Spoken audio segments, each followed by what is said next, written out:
Everybody, welcome to another episode of Star Trek Europa.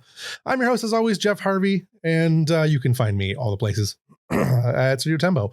I have a revamped recently link tree as well, which I have already posted in the chat, beating Jack to it this time since he's been taking over the slack for a while on that one. Check us out on YouTube and all the other places. Obviously, we've got the new shows up live on YouTube. I've got a bunch of new episodes coming out of this show that are not new, but they're the shows that have been edited. They were uploading earlier today. I stopped the upload so we could do the stream today. But they'll get uploaded the rest of the way tonight. They're also up on the audio podcasts, which anywhere you find free podcasts, they're available. And the new show, Against Boredom, episode 1 is out on YouTube now. Has been out on the audio podcast for about a week. The second episode of that will be coming out shortly with my friend Nathan, who is a independent filmmaker from New Zealand. And I think that'll be a fun episode. I really had a lot of fun making that one. And I'm really enjoying the new show. I hope everybody else does too. In the meantime, this is Star Trek Europa, as I said, season 2, episode 7. And let's go ahead and have introductions. Brian, go ahead. My name is Brian. I am playing several characters, including Ensign Elizabeth Page. You can find me at the edge of the world, on the island at the edge of the world. The island of misfit toys. Yeah. Ev, go ahead. Hi, I'm Ev. You can find me on TikTok at Caffeinatrix. Every other Sunday, you can find me on St. Pete by Night, where we stream our 90 some odd server vampire game, and I am playing, amongst others, Dr. Dasavi Onayet. On this, not the St. Pete's by Night. Of this, here, yes, here. This game, I am playing Dr. Dasavi Onayet, the XO and medical officer. Cool. And Jack, go ahead. Yes, hello, I am Jack. You can find me doing all of my own content over on my own channel, twitch.tv/The People's Ascension. We are also on YouTube, but still waiting for that fancy custom URL. So just search The People's Ascension in the search box, and you can find all of our fun previous episodes and seasons. Most notably, I run RPGs Uncovered, a series dedicated to showing you just how quick and easy it can be to learn a new TTRPG. I am currently in the process of setting up season 3, contacting dozens of people over all kinds of time zones to get schedules lined up. So I'm looking to start season 3 around the beginning of May. So come hang out on my channel, come hang out on Twitter. You can find me over there under the same name for more information on the next season. We're going to be playing a game called Lost Eons, which is basically a sort of a sci-fantasy version of Fallout, with magic and vault bunkers and mutants, and it's going to be cool stuff. More on that later. But as for what I'm doing here, I am playing Captain Irani Ambrose, as well as some other fantastic characters that I'm really excited to get back into. Yeah. You can also find a link to Jack's YouTube in the Studio Tembo YouTube down below in the comments. Down below on the main screen, there's a couple of people that we feature, and Jack is one of them. So awesome. All right, let's go ahead and do a quick recap before we do the cold open, because I don't know how much we're going to get actually specified in the cold open. So let's do a quick recap of what happened last episode. Quite a bit of first contact went down. So who's got anything for me? You guys, yeah, go ahead. We did quite a bit of first contact. We met Ladon of the People. Rana Ladon, who took us to dinner. They had a feast. We discovered that the people heard the Aren and used them for food and fuel and probably a multitude of other things.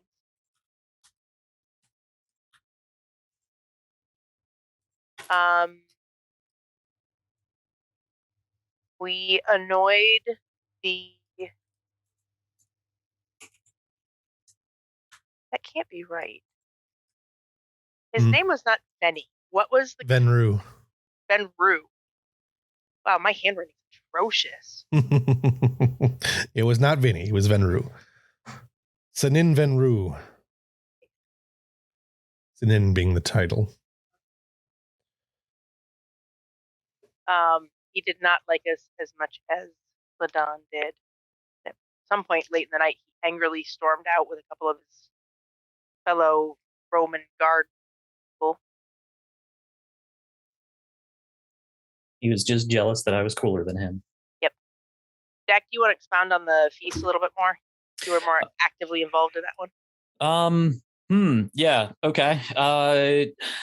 Let's see. We were invited to feast in honor of their newest catch, their newest hunt of one of these wren, which we had the pleasure of witnessing and getting all kinds of scans for. That was pretty cool. They have a giant harpoon that can spear straight through starships if they have their shields down. So that's not terrifying at all. These guys seem to be pretty well equipped for the kind of life they lead, this sort of nomadic tribal lifestyle out in space. But we were invited to this feast. It was the captain, Yezbeth was there, and then it was who else was there from you, Ev? Mills was there. Mills was there. Yeah. But she was pretty much just kind of quietly standing behind at attention, keeping an eye on things. Mm-hmm. And I believe Varen was there as well, just waving the tricorder around in the background. She was our designated driver, because we were all getting sloshed. Well, I don't think Mills was. Mills was being a professional, but much to Yezbeth's disappointment. Just call out Yezebeth. She was the one. Yes. But the sort of social hierarchy in the Dejarin Varen, as they are called, Ambrose was trying to show that he was more or less an equal in leadership to whatever his name was. Ronald Ladon. Mr. Ladon. Yes. Yeah. Trying to show himself as an equal. So it was customary for them to drink. So he drank as to not offend and tried his best to keep up while maintaining a clear head. That went more or less all right. Nothing bad happened. There seemed to be a friendship that was sparked, or at least a respect. There was some complication that was rolled. We don't know what that is currently. That's going to come up later. But there was a level of respect and prospective friendship between not only Ladon and Ambrose, but our people in general. So very successful first contact when it comes to that. And then Ambrose went back up the ship and got the doctor to get rid of his alcohol problem. Yes. Yeah, the complications are well noted in my documentation on my end, so I did not forget about them. And you already mentioned that Venru did storm off. He was given Ambrose the stink eye all night, and eventually said something secretive to a bunch of his soldiers, and he stormed off. So I'm sure that's nothing. Before we hit the other high points of last session, am I just having a bad tech day? Because the Twitch is telling me you're live, but when I click live and watch now, it's just giving me your Studio Tempo splash page. It might be messed up. I don't know. It has problems sometimes. I'm not worried about it. It's up on, if it's not showing on Twitch, it's just an unfortunate side effect of I don't know what, but it's running on Twitter at the moment, or it's running on YouTube at the moment. So Okay. All right. It shows me as being online on Twitch too, but I don't know. It says you're live, and when I click watch now, it just takes me to your Studio Tempo splash page. All right. I don't know. Twitch kills me sometimes. I will prioritize advertising YouTube then. Yeah, I don't know why it's showing that.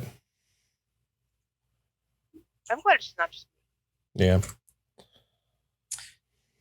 Anyway. All right. Other high points of the night. we took the runabout over to, or we took a runabout from the ship over to follow one of their smaller ships that was being help fix. We sent what, Tong,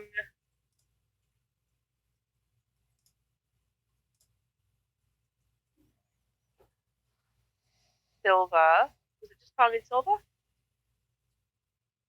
Yes. Yeah, and some Yeah. yellow shirts. Yeah, and some random generic guys. Yep.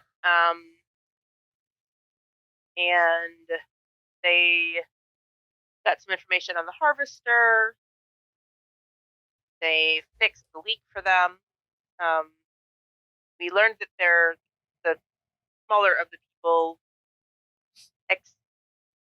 follow orders, but they let us help them only because they were more or less told to give us the full experience.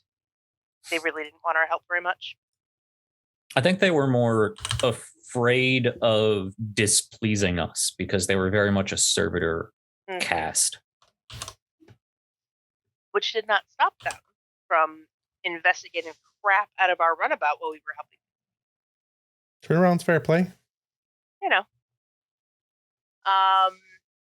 And, breaking through all of our security. Silva flirted with Tong. Tong got really flustered. And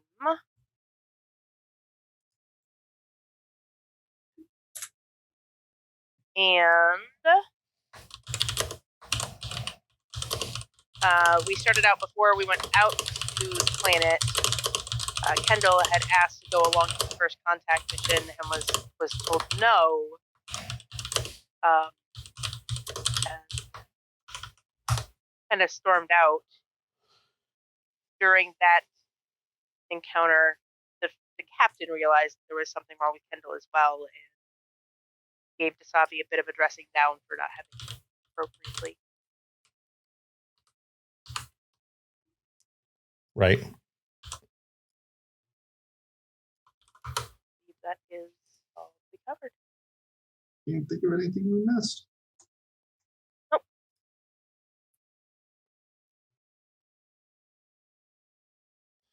All right. Let's go ahead and I'm not going to mess with YouTube until I've got some downtime when I can actually play around with it. Not YouTube, but Twitch. I think we did. There is one more thing. Yeah. I don't think we mentioned. Kind of two more things. The Djarin, Ladon, did inform us that I believe it was about a year and a half ago, but I don't remember the specifics.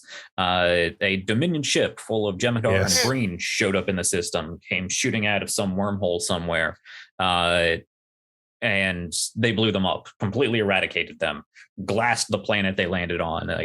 They are destroyed. We found no traces of them, which is impressive, considering the firepower and defensive capabilities that the Breen brought to the Dominion at that time. So again, Ambrose is very interested, intrigued, and very concerned about the military capabilities of these people. And also the second mention of the Bishari, the sort of boogeymen of the Expanse here that we're coming to understand. We heard of them prior with the rock people, the Lemurians. I know it starts with Nell. Yep. Yeah. There's a lot of names in this setting. Yeah. Another instance where they were claimed to be engaging in warfare for warfare's sake, hunting the Aren just to kill them, and harrying the people. So we have them to look out for as well. Yep. Mm-hmm. Okay. See if that fixes the Twitch thing. If it doesn't, then I don't know what to do today. We won't worry about it today. So we open with Koba, Vren, and O'Connor down on the planet, which has been lovingly nicknamed Berry Good? I think? Berry Bush. Berry Bush. By the crew of the Europa. You are being escorted by one of the people. It is not Ronald Ladon there. It's who the picture that is, but I don't have any other pictures of them. Just the two. But you are being escorted by one of them. The guide has been appointed to you by Ronald Ladon. You have been wanting to explore more of the ruins and the plant life on the planet and some of that kind of stuff. Ruins is a rough term. The cairns and things like that. Koba is there for security. O'Connor is doing her investigations of the plant life and whatnot. And Vren is chaperoning, really, more than anything else, but is there to explore some of the cultural nuances and historical sites that the member of the people is taking you around to see. So I think suddenly Koba is going to yell out, "What a discovery!" And then he's going to lean over into a bush. He's going to pull out a long stick. He's going to say, This will make a good walking stick. I'm sorry, I didn't mean a scientific discovery. I just meant it's good to have a walking stick on a hike. High anxiety scientist puts her heart back in her chest, having dropped her tricorder. Sorry to freak you out. I didn't mean to. I just get excited sometimes.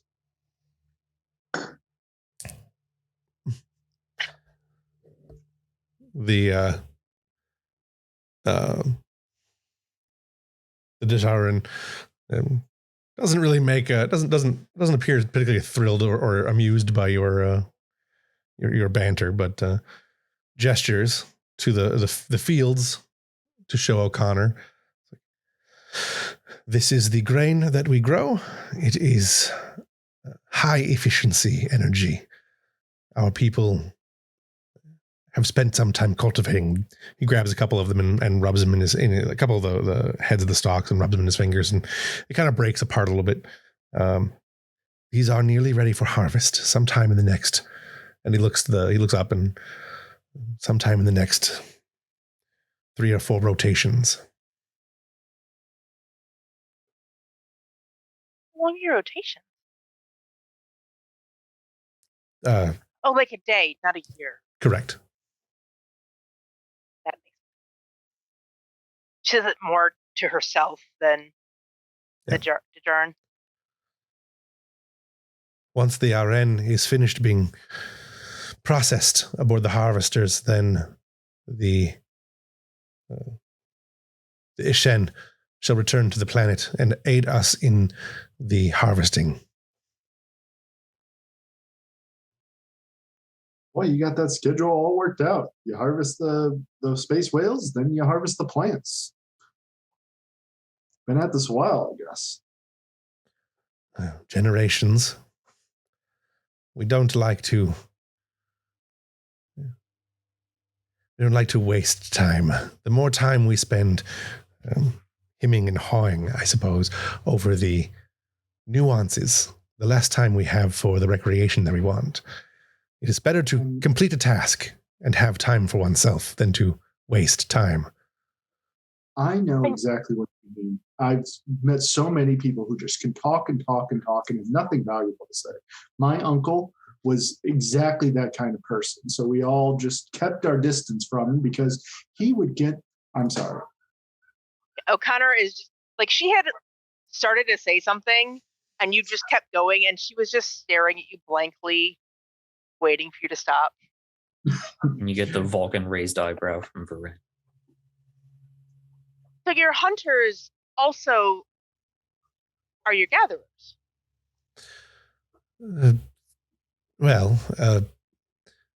Sort of. The hunters and the harvesters. The Atene are the hunters. The warriors are our hunters. They make the kill, but the Eshen, they do the processing and the work, and we all contribute to the farming. Not all. The warriors do not farm. but the leader's farm and the Ashen farm and the Ashen farm of the Aren, it's a lot of cooperation between the level, the groups. Farming is a labor-intensive process. These are quite large fields. Are all of them harvested simply by hand, or do you utilize advanced machinery? We use. They are harvested. The fields are cut by hand, but the foods, the grains, are taken back to the processing ships for mechanical processing.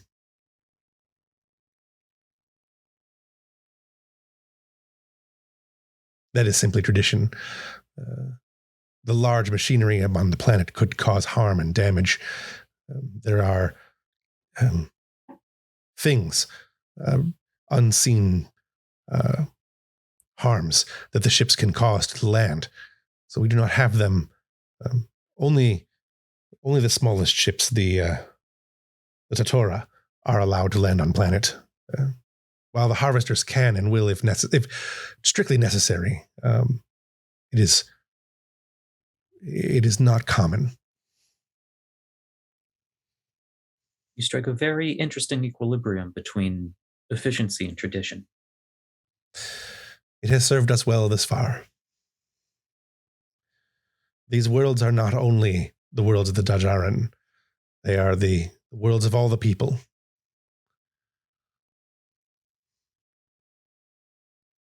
Would it be okay if I took some grain samples? Grabs a handful and breaks the stems off and hands them to you. Of course. Would it be okay if I took a sample? Certainly. These worlds are vast and there is plenty for all, and hands you some. Which is not the first time you've heard that exact phrase. We'll start eating. Yeah, it's like eating raw flour or like raw wheat. It's chewy. He's like, delicious. You get a look from the guy. He just, might be thinking that you're not the brightest bulb. Where did you get that idea? But says nothing.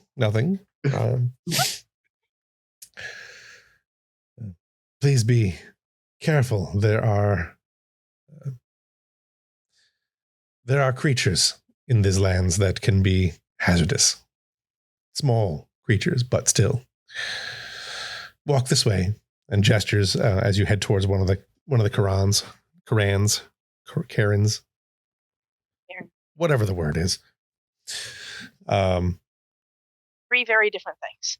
Yeah, well, Karen can also be multiple things. So, as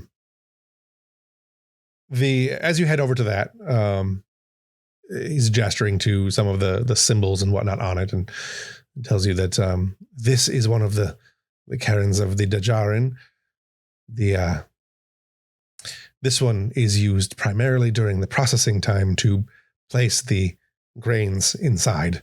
It keeps them fresh longer, but while they are being transported back up to the ships for processing.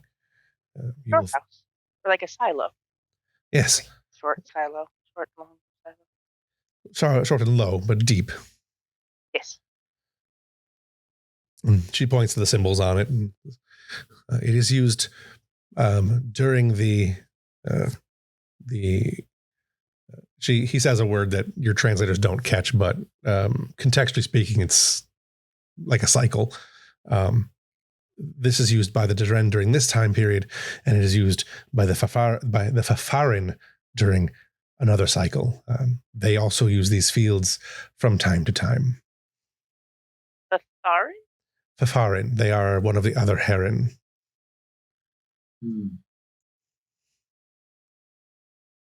Another tribe. You must get along pretty well if you're willing to share territory like that.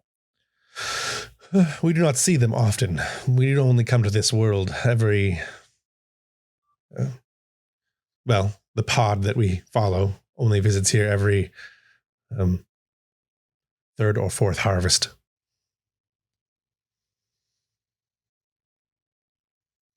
Well, sounds awfully neighborly to me.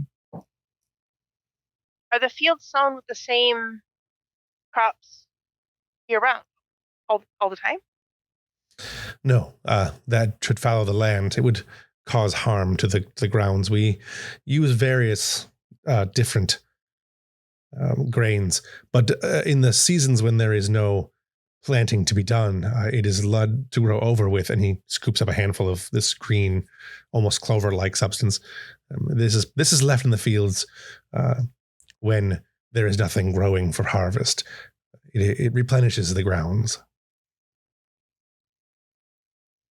Can I take it? Is it edible? I do not eat it. The ground, the small animals do eat it, but O'Connor shoots a really quick, sly glance at Koba, and then back. Like she is for like half a second contemplating daring Koba to eat this, and then decides she should behave. Try this. Could I have a sample of this? Yeah, of course. Thank you. Well, these worlds are vast, and there is plenty for all.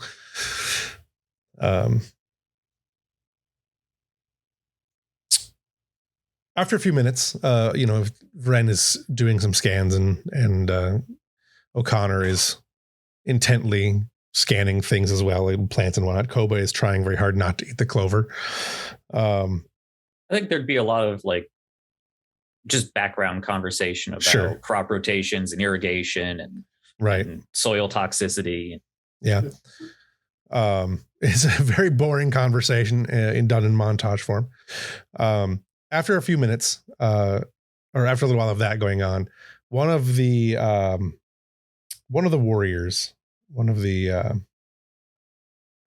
Atana, one of these guys. I think you guys can see that. I hope you guys can see that. I don't know. One of them is making his way towards you, and he looks to be walking with some intent, leaning heavily forward and stomping in a very, you guys wouldn't get the reference kind of way. Yeah, Evelyn would get it. Yeah. Anyways, he comes stomping towards you and is pointing and shouting something in the language that your translators are having a hard time keeping up with it. He's speaking so fast, but basically it's, you don't belong here. Get out of here. You must go, clear off kind of thing. Your guide is trying to calm him. And as he approaches, as the guard approaches, the warrior approaches, he gets clearly up into the personal space of the other. And you notice a significant height difference. Well, not significant, but several inches in height difference. The warrior is quite a bit taller. And he shouts down your guide, who promptly apologizes and then turns to you and says that Sinin Venru has ordered that these areas are off limits to visitors, to the outsiders. He fears that there is risk to our crops being so close to harvest. Please, we must go. Well, Curious. we hate to cause bother. Is there any particular thing he fears? He simply does not. Says a name. Does not wish. Does not. He simply wishes. He insists that we leave immediately. He is, and he looks back at the guy who is seething, for lack of a better term. He clearly wants us to go. I fear that he is prepared for violence. These guys are like massive, right? They're pretty big. 6 something. They're in the upper 6 foot, low 7 foot range. They top out around 7 feet. I think O'Connor's having a panic attack right now. Well, Tiny, we don't want any trouble, so we'll go ahead and leave. No problem there. I'm surprised you're taking such a hard stance on these plants. Is all. He kind of the bigger warrior guy just kind of looks and huffs and gestures with his head, like, either leave or try it, kind of thing. Addressing our guide, not the warrior. Yeah. O'Connor. Understanding it was not in your people's nature to place ownership or boundaries on the land. This is correct. The people, all the people use the land. These worlds are vast and there is plenty for all. But Venru does not always see things the same way. Curious. So what are you doing, O'Connor? You're having a little bit of an anxiety there? She is like kind of frozen in place, eyes wide, trying to calm her breathing, but definitely hyperventilating. Varen will come over and put a hand on your shoulder, sort of nudge you away from the towering soldier and in whatever direction that the guide wants us to vacate the area in. He opens his arms very wide and kind of sort of encompasses, but kind of barriers you between him, barriers himself between you and the warrior, and gestures with the other hand. This way, please. We'll go. Going off. As you're walking away, the warrior says a few things, and you can't really make out what it is because it's distance and again speed at which he's speaking. Your translator has a hard time with it, but the general gist you're getting and what your guide tells you is that what he is saying is not at all pleasant, and is attempting to incite you to fight him. It is best that we continue, though. And we'll end there. Let's go ahead and go to the opening credits, if I remember where the button is.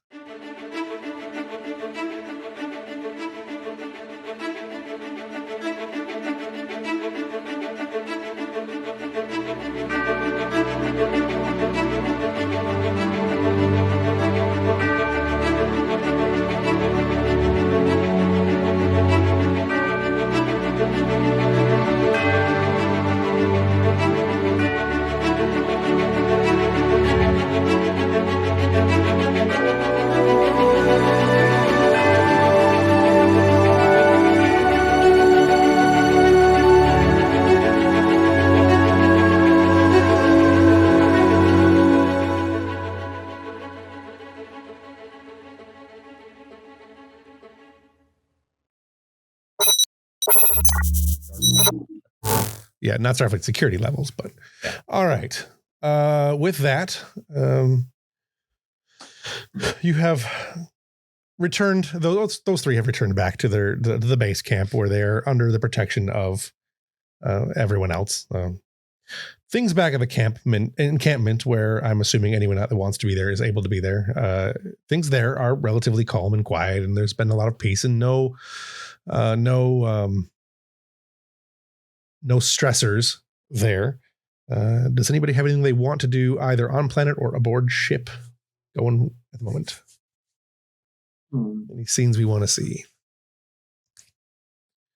Brent's just going to walk around and eavesdrop. Okay. Keeping particular mind of any warrior cast. Yeah. Not really engaging with anyone, just keeping her ears open. Gotcha. I think Yezabeth is going to send a message to command staff and say maybe we should set up a small outpost, something we can use to keep a team on the team while the Europa studies the rest of the system. Not a permanent outpost, just a temporary one. The suggestion would be sent up to Dasavi, something that Dasavi would decide on. I mean, the captain could too, but that's a first officer sort of thing. Yep. I think Evelyn is not understanding how long we're leaving them on the planet, because that suggestion implies that we're leaving y'all on the planet while the Europa does more orbiting while you guys.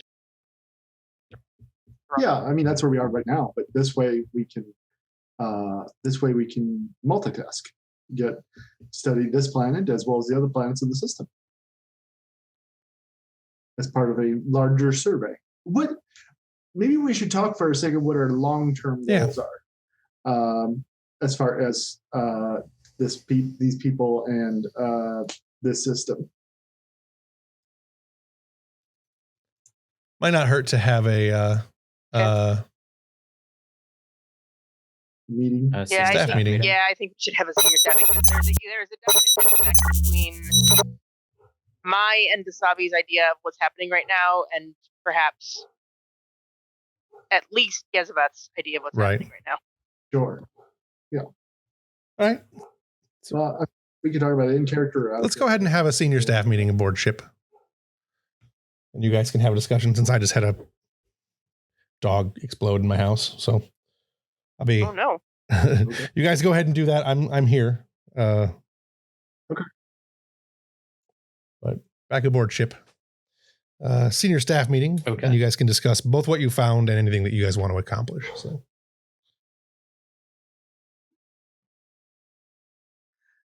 So a meeting is assembled. Yezebeth will propose her long-term idea. I'd like to know what our overall objectives are, so that we can best make a plan to accomplish them.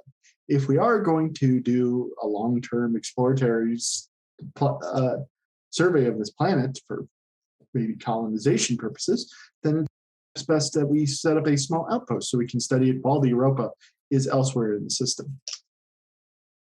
Or perhaps... And it seems to be already occupied. If they seem perfectly willing to allow us cohabitation, but that's not my call. I'm not sure the Dejarin, the people as a whole, would fully grasp the concept of us permanently colonizing this world. They don't seem to have any claim on the land or make any boundaries. Well, but they may be opposed to us carving up portions of the planet for our own particular use. It's something we could certainly broach. Well, Captain, with all due respect, it's a little bit patronizing to believe that they wouldn't be able to grasp our intentions. And I'm certainly not saying we section up the world for our own use. I'm saying we can set up a colony in the spirit that they would intend it. I'm not sure at this point that there's a need for a long-term scientific habitation zone on this planet. And I think we're diplomatically a bit away from discussing cohabitation and colonization rights. I would recommend that we examine the planet a little bit more, continue our conversation with the Dejarin as much as they will have us, and then be on our way to explore the rest of the system and this, what is it, a nebular expanse we're in? Cluster, I think. The star cluster as a whole. Well, then, how much longer do you think we should stay here at Berrybush then? Well, department heads, where are we on our sciencing? Koba will say, Kostra will say, I've got the engines ready to go as soon as we need them. Till then, they're fine sitting cold. You're getting to the point from the other department heads that you've probably tapped most of what you're going to get out of this particular world. There's other worlds you can explore. Obviously, this system, you're getting pretty close to as much as you're going to get, short of leaving long-term research teams here, which is not standard procedure necessarily. Right. Very good. Well, it seems that we've explored as much as we're going to explore in a cursory initial approach. I'd say we have plenty more systems to explore in this star cluster. We can always come back if this particular world, this particular system is deemed one of appropriate interest.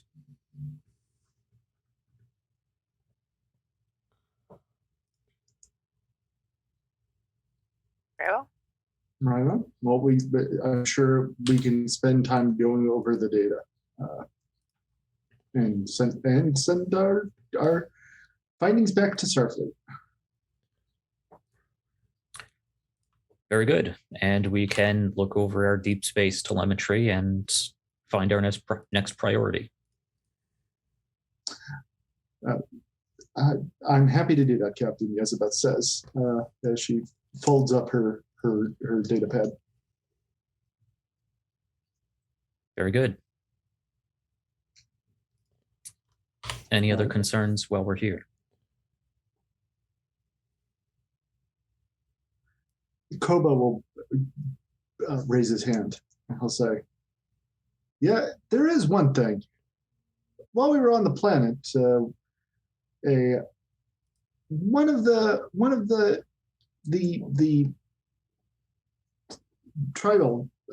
tribesmen seemed to be getting, I don't know if paranoid's the right word, but he definitely didn't like us poking around his fields. I don't know if that means anything diplomatically or I don't know. I figured I should let you know, Captain. It's in my report if you want to see more. I've looked over the reports. Yes, I did pick up on some internal tension between some of the leadership of this tribe. One of the reasons I am once again hesitant to, at this point, broach conversation of territory colonization, long-term efforts. I think we should thank them for their hospitality and, at least for now, be on our way.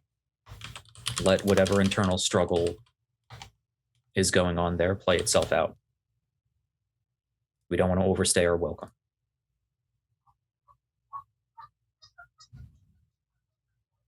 Well, that sounds like that's everything we need.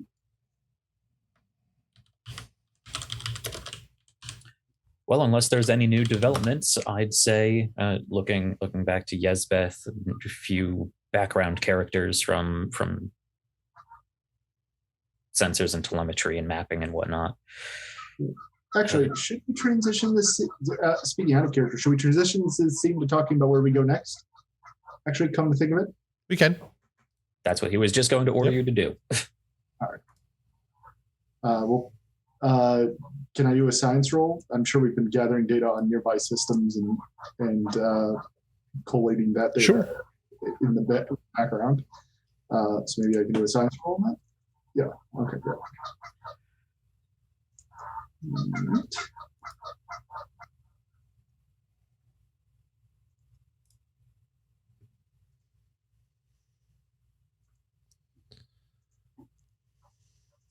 All right.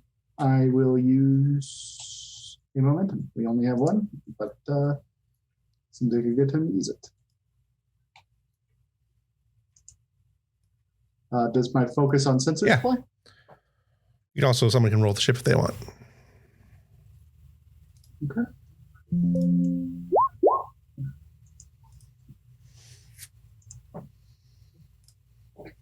That is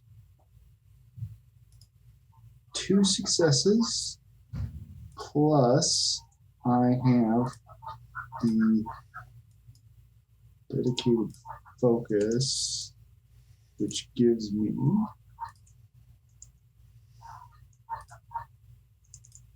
Sensor science for the ship.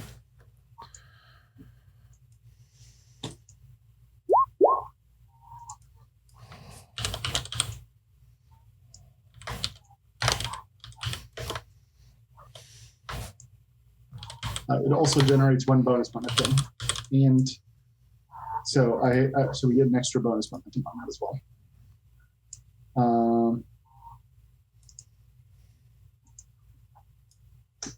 So what was the base? Just 2. Okay, so that'll give us 3 questions in addition. So,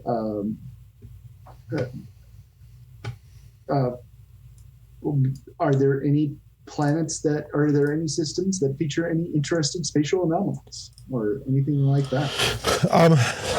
There's a couple systems that they don't really exhibit any abnormal anomalies, that kind of thing.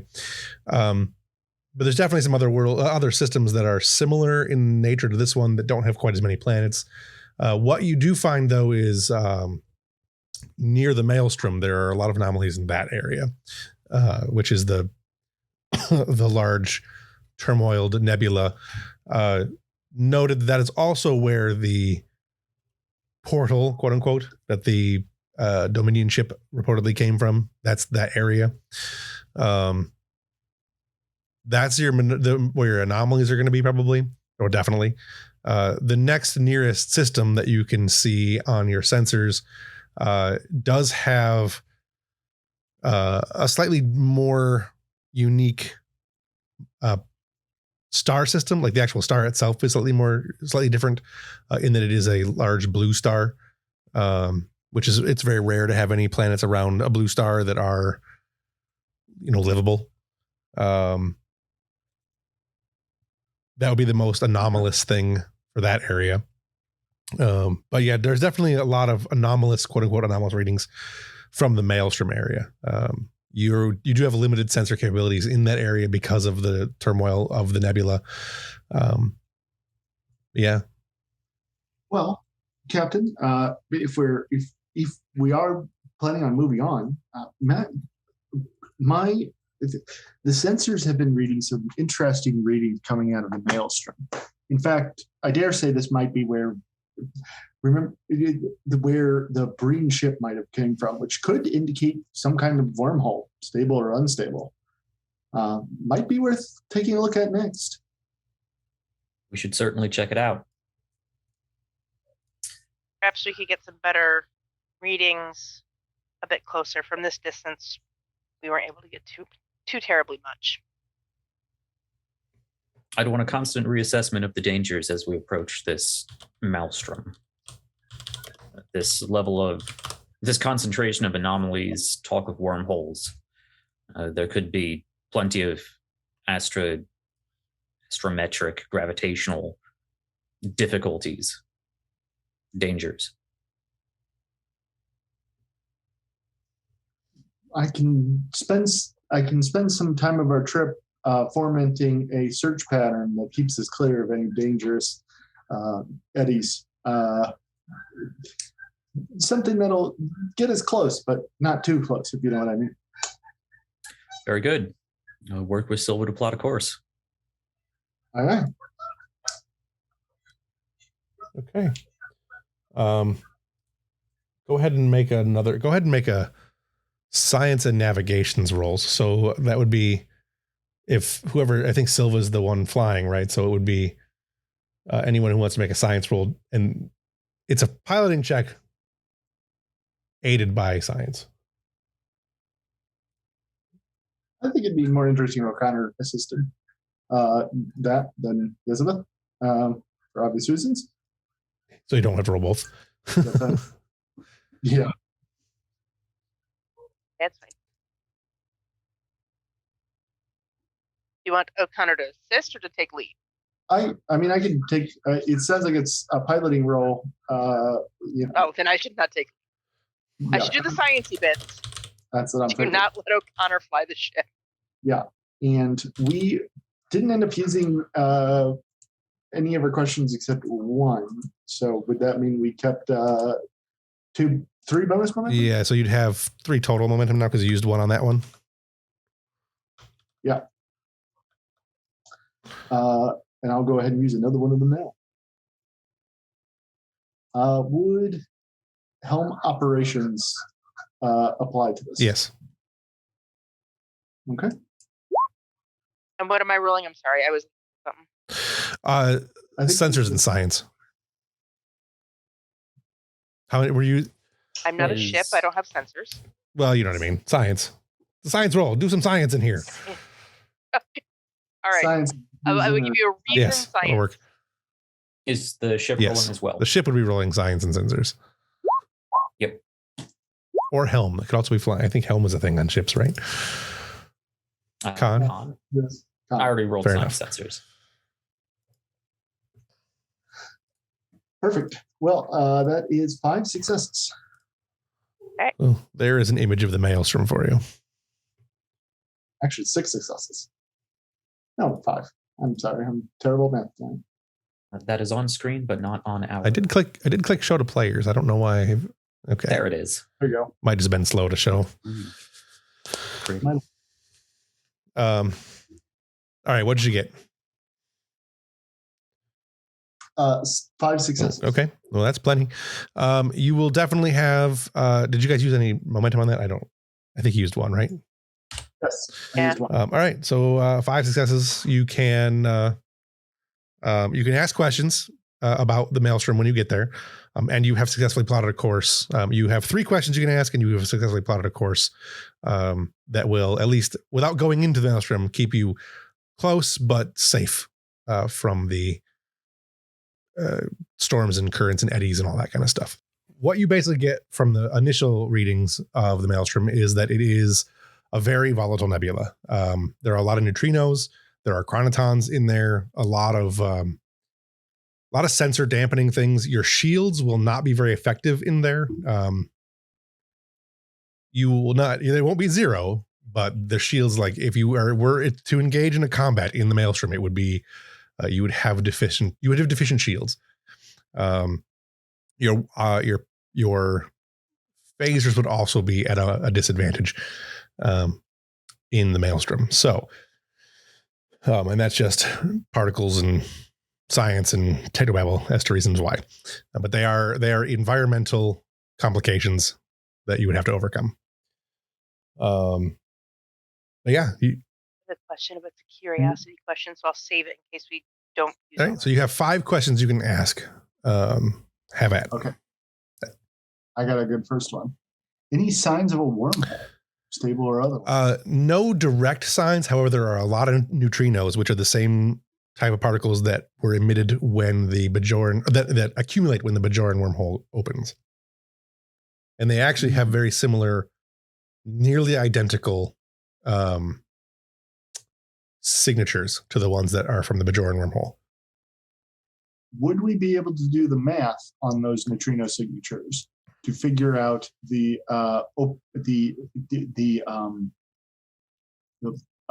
angle of egress To see if there would be a wormhole? Yeah, it'd probably take you a little while, but it's something you guys could probably science together.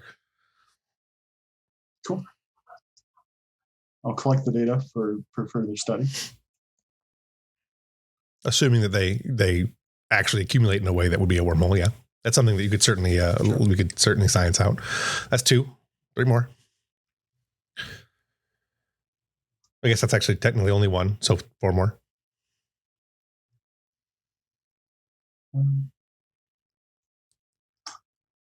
Is there any man-made objects in the area? You are getting signatures of duranium scattered throughout portions of the nebula. It's a pretty big nebula. It's massive. But yes, there are parts where there are bits of duranium type hull type platings. That's the material that's used obviously in Federation and a lot of Alpha Quadrant hulls. Captain, this is interesting. I'm detecting your duranium in the Maelstrom. Well, if there is a wormhole between Bajoran space, Dominion, Cardassian space, and here, that would make sense. A lot of Alpha Beta Quadrant ships use duranium. I'm sure we're not the only ones. If you can find a sizable quantity, we should check it out, see if there's any debris. Hi. Let me collate some data. Are there any of the duranium deposits, for lack of a better word, in the safe zone of No. the Maelstrom? Okay. What is the biggest one in the non-safe? There's one that's there's a fairly decent collection. If you had to guess, it's probably the remnants of a scale 5 ship, maybe a scale 4 ship. Could we send a shuttle pod? You could, sure.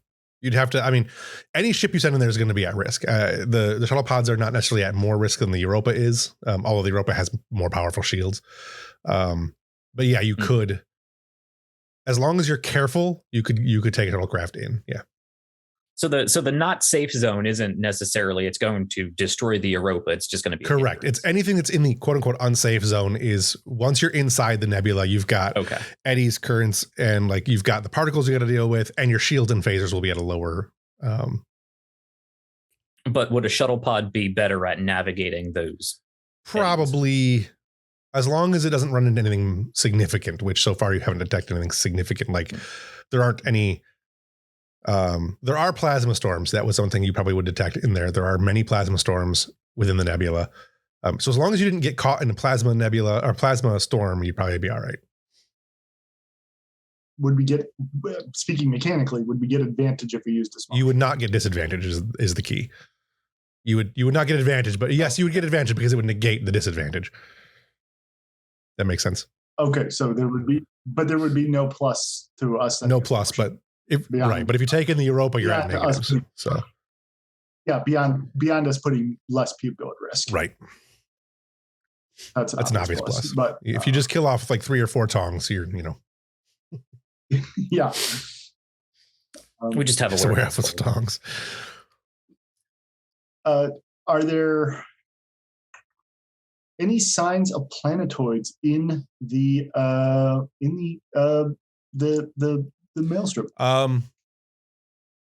There are large asteroids, but nothing that would count as a planetoid. There are a few like giant collections of dust and particles that will probably eventually be a star, but nothing that is like a coalesced planetoid. Okay.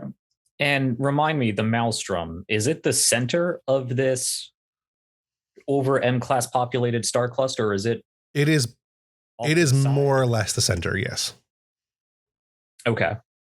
Is there evidence that this nebula is in any way artificial or artificially augmented? If there's anything non-natural about it? That's a really good question.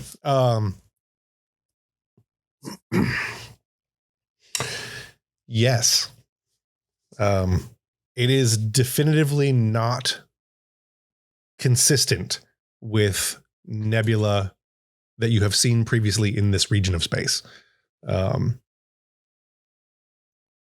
More than that, you would have to get into like a deep dive science, but yeah, there's definitely potential for this to have not been natural. Are there any? Do we detect any leads for us to investigate that further? Yeah, sure. I mean, I'll have you guys do an extended science task on that one. Okay. Yeah, I think that's the captain's like priority order. Figure out what's going on with that. Okay. Or in more captain-y speak. Right. Guys, science that thing. Guys, figure this out. Do the science. What's going on here? I think you got more nebula. I think you technically have 2 questions left. If anything else you want to ask, that was a good question. I like that one. I think I'm good. Okay, good. I can ask my question.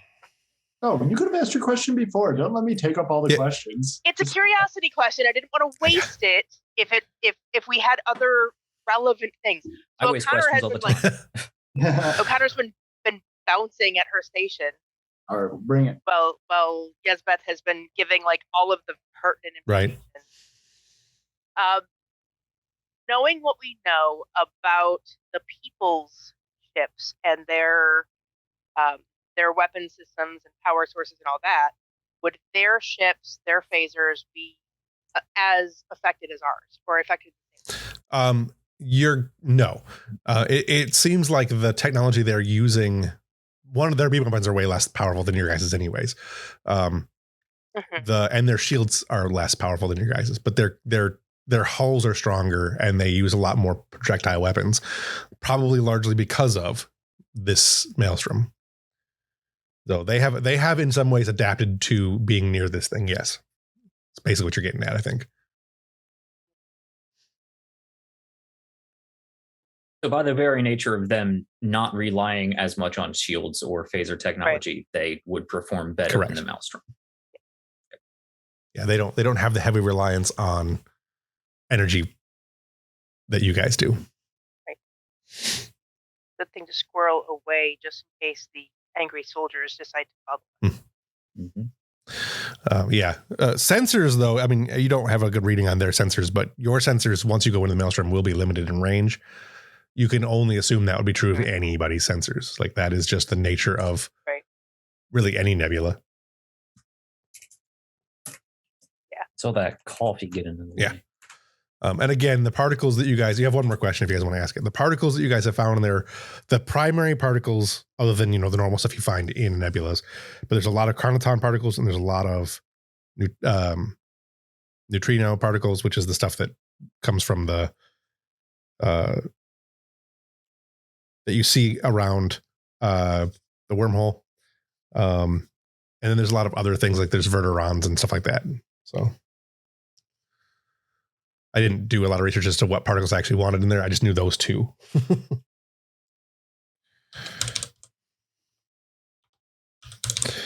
So, go ahead. Let's start a science. Your primary investigation right now is going to be the nature of the nebula, right? That is the captain's priority. So let's go ahead and start doing a extended science task. Do we want to sort of split the plot here? Send an away team out in a shuttle to collect some of that, to check out that wreck, or if it's a wreck, while the Europa does a more circumnavigate that extended science test on the nebula as a whole. They could both be to the extended science. That's what the extended science tests are. They're supposed to be multiple checks, multiple avenues of investigation. Sort of, yeah. There's a couple different ways you can do them. So there's the hypothesis and all that stuff, versions of testing, and there's the just collecting data and analyzing it version. I'm just thinking from a narrative sense. I think sending a group into the shuttle, into the Maelstrom, to investigate the wreckage, and the group staying outside is good. Yes. Oh, are we going to be using the scientific method? I've always wanted to use the scientific method. We can, although at the moment you don't have it doesn't really look to be the necessity. I do have stuff for that, though. Okay. I think it's really fun when you start doing medical checks, extended medical checks that way. So who do you want to go into the Maelstrom? Malini Silva will volunteer, although Jissa should probably do it. She's our small craft pilot. Yeah, I was going to suggest Jisa. Yeah, send Jisa. Keep Malini on con at the helm. Okay, Jisa is the pilot. I'd love to do just a quick scene with the two of them where Jissa gets the posting. Just bring back a little bit of the professional rivalry. Sure. We can do that. Let's figure out who else is going first, then we can do that. Sure. Elizabeth makes some sense. I can see that. I can also see O'Connor. One of the teams should have O'Connor. One of the teams should have Elizabeth. I'm not sure which one should be which. This would also be a good spot for Kendall, I would think. Yeah. A chance to lead a mission. Sure. Because since she is a command officer, she doesn't technically outrank Jisa, but this also gives an opportunity to have us have whatever we want to do to advance her storyline. Who else wants to go? Who do you want to send, Ev?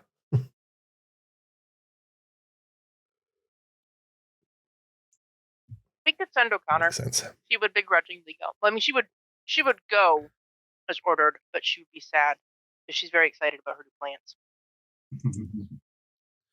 All right, so we got those three going for sure. You want to have a scene with Jisa and Silva? That could be a good.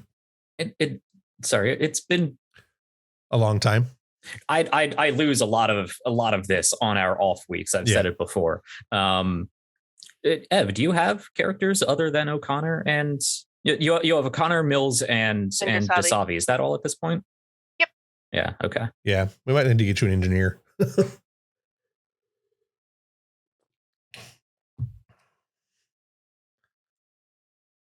I mean, Tom could go. No, I don't think we need an engineer for this necessarily, although it wouldn't hurt to have an engineer. But if you're sending Jisa, I don't think you should send Tong. Yeah, that's good. Yeah. Yeah. I think we're good with that. We don't see a lot of O'Connor.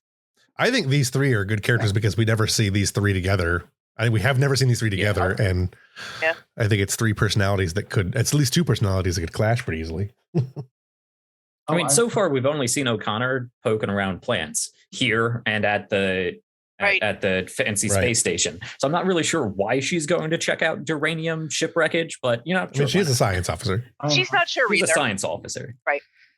Somebody came into the plant room and said you were going on the thing, and she said, I think we ran out of scientists. You're up. Right. I think the important thing to remember about Star Trek characters in particular is they're all very well rounded. Mm-hmm. There's no officer who just does one thing. Yeah. All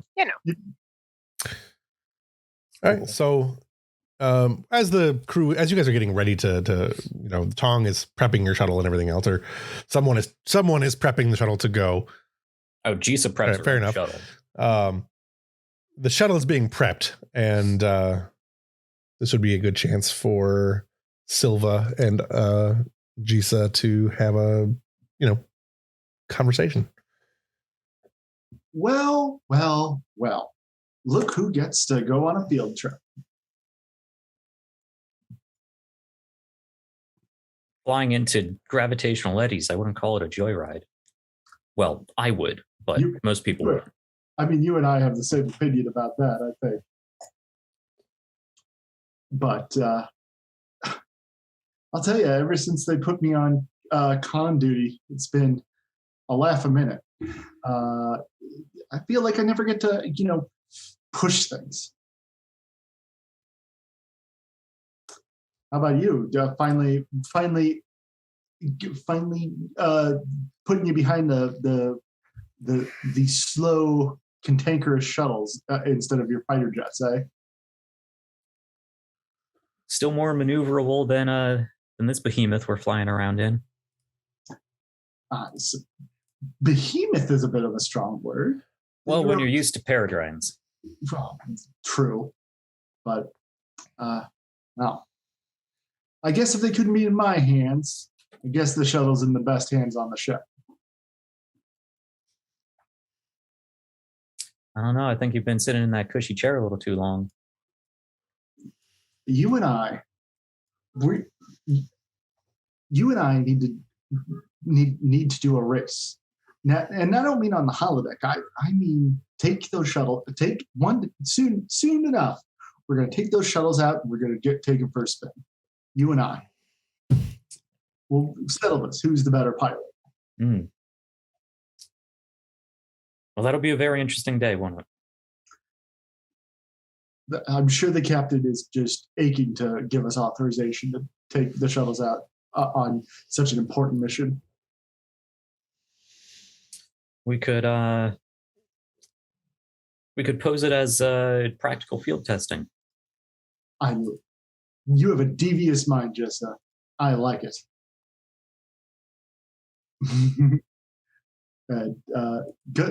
Good luck out there. Yeah, you too. Try not to crash the ship. Oh, I'll try. Perfect. That seems like a good place to wrap up the scene.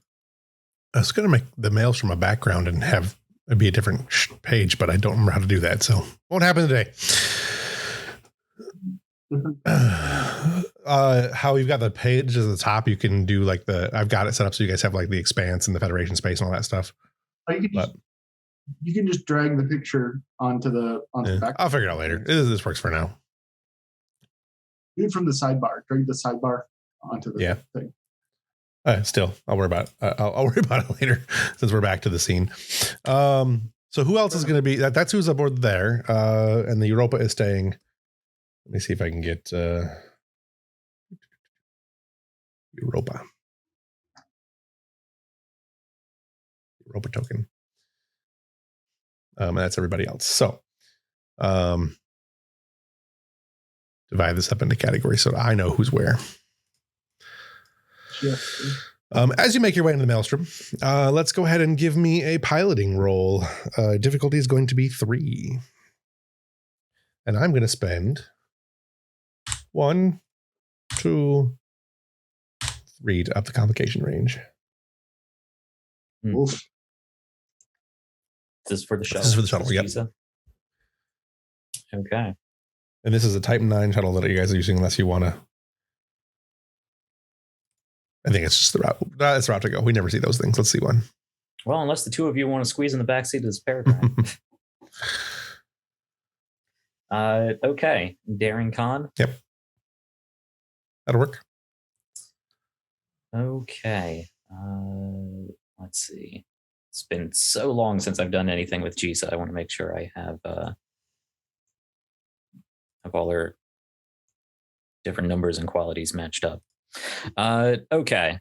This is not a fighter craft. She does not have that focus. I don't think warp fields or electronic warfare is really going to do us any good here. And I have precision advantage, but hopefully we're not coming under fire. So I think this is just going to be a straight roll. Can Kendall hop in the co-pilot seat and assist? I don't have the stats for the ship in front of me. They're not correctly entered into the software here. So I can do that now. But yeah, Type 7. You increase the complication range. I upped it by 3, so it should be 17, 18, 19. No, 18, 19, 20. 17, 18, 19, 20. Because it's 20 by default. So complication range would be 4. Yeah. Okay. What's the difficulty? difficulty?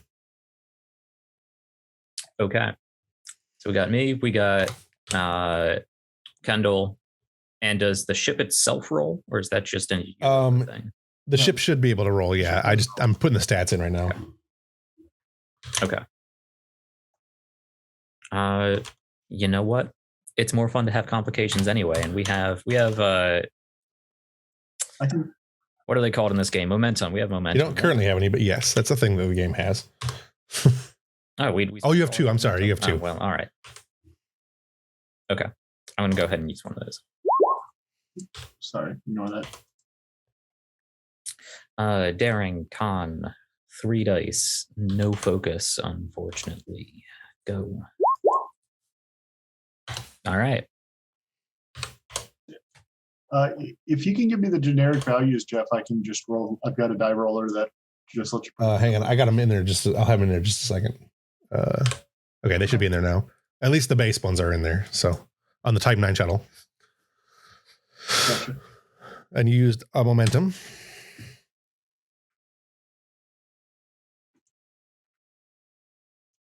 I have the stats in the Europa series Bible. I just didn't have them in the software. No worries. Engines for this? The engines on this thing are 7. And then can Kendall assist with command, or shall I also do piloting? Command. Okay. So Kendall will give a little bit of guidance. She's overall going to let Jissa do her thing, but she'll keep an eye out on the gauges and stuff and say, we're looking a little drafty on the start. Turn left. Okay, go ahead. Okay. I'll do insight, since that sounds like what I'm doing. I do not have any focus spells. All right. So you guys have 1 momentum. You succeeded and gained 1 momentum. Cool. You know that as you're piloting into the unless you want to use that momentum for flare or something along those lines, you are You need to spend a momentum for adding you can flare. Yep, to do something with more style. Actually, yeah. I was since I was using daring instead of control, I figured Jisa already has her own flare. Yes. It's just a matter of changing the description a little bit, but what you note is that one, you're flying pretty hard. I imagine you're doing safely, but pretty hard. But you notice that there's actually a lot of pull in this in the nebula. There's a lot of currents and eddies, and it's not just difficult to maintain forward or the 2-dimensional plane that you're traveling on, but you're actually from time to time being dropped, half a kilometer up or down due to the eddies that are there. You're doing a good job of maintaining it. Like the ship's, it's a rough ride, but it's not like you've clearly done a good job of staying away from some of the bigger shearing forces. Damn, these things are a lot heavier than the fighters.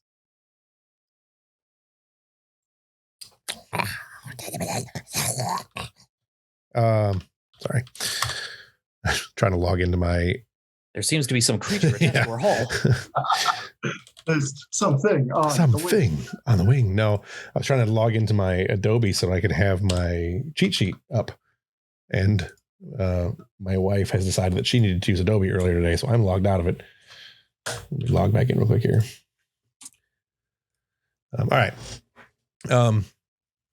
So you guys are making your way through the nebula towards the eddy, not the eddy, towards the debris.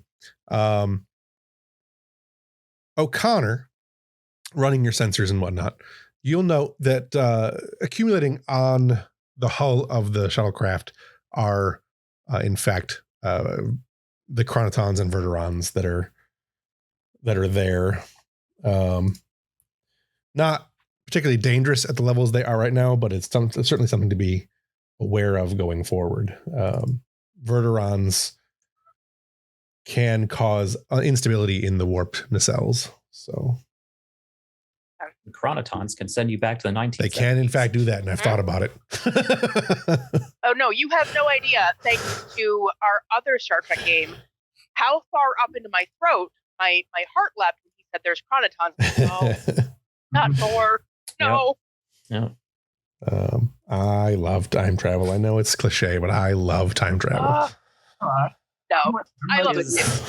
Is that something we can cycle the shields to help push those particles off?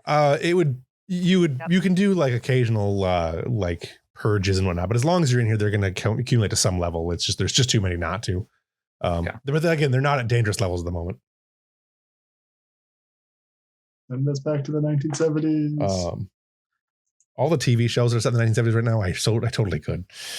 I can't get this to load. Load the file. No fancy hat is going to have an Endorian in 1970s America. Who said you're going back to Earth? We'll go to the 1870s. Yeah. Get you a nice big hat. It doesn't help the blue. It's just very cold outside. Say you've got a strange form of syphilis. Everybody had it. I'm an albino. Leave me alone. So very cold out. Yeah. You make it towards where the duranium hull, where the duranium deposit, for lack of a better term, is, and it becomes very apparent that this is actually a number of different types of like it's not just a single ship. That is definitely debris of a ship, but it is not a single ship. It is probably at least 3. And we can come back to that in a second. You guys can do some science rolls over there in a minute. In the meantime, on the Europa, we were going to do a deeper dive science roll into the origins of the Maelstrom. So go ahead and assemble your sciencing team for that. I don't know who you guys want to use. I'm guessing Elizabeth. Yep. Who else would you think would be efficient at this? You definitely recruit an engineer, since we think that there might be somebody would have had to create a contraption of some kind to do this. So that would be a Tong, since Kostra is your other option and you're that guy. So, And who else would be good? if anyone. I mean, it wouldn't hurt to bring the XO into this. You know, she's not exactly specialized for it, but you know, this is Star Trek. People are good at many things. Okay. Plus, it gives someone a chance to be in the scene, on the bridge or not. Go ahead and do a roll. Your difficulty is going to be 2. No, your difficulty is going to be. I'm going to raise that. Spend this and this, and I'm going to make the difficulty 4. I'll make the difficulty 4. Let me write this down. Okay. So, how are you doing increasing the difficulty on extended tasks? Because the way I always did it is you only increase it for that individual role, or are you applying it to all roles against that difficulty? Considering the amount of the heavy load of what you're doing, the difficulty should be around 5. I spent the momentum, the threat on it, which I'm not really sure you need to do for extended task, but the difficulty should be at least probably a 4 or a 5 for it anyways. I don't want to make the work too long. Okay. I don't want it to take forever. I don't want to be a ton of rolls. So I would rather have a higher difficulty and lower work. Plus you guys have means of lowering your difficulty. So, yeah, that's true. I do have Nick of Time, which if do, I suppose I could do it as a resistance instead, but let's do that. Let's make it a difficulty of 3 with a resistance of 2, which is Tong does have intense scrutiny, so whenever I succeed on a task using reason or control as part of an extended task, I may ignore up to 2 resistance for every effect there you go. rolled. My thing just gives me extra effect or extra successes for every effect I roll. Okay. Let's do this then. We'll make the difficulty we'll make difficulty 3. Work is going to be, in that case, 15, resistance of 2, magnitude of 2. Magnitude of 3. So you only got to get 3 magnitude. You can go ahead and use those throughout the increase the difficulty for my roll. Yeah, I can do that. So the first roll will be difficulty 5. Okay. Sounds good. So Jezebeth is going to rack her brain to try to figure this out. She's going to be thinking about it, and she's going to be standing in the stance that Jorad would often take when he was intense thinking. In fact, I'm sure if Tasavi looks at Jezebeth, she can probably see the resemblance in terms of stature. And I would like to use my joined ability to tag Jorad to gain an advantage on this. So difficulty goes down to 4.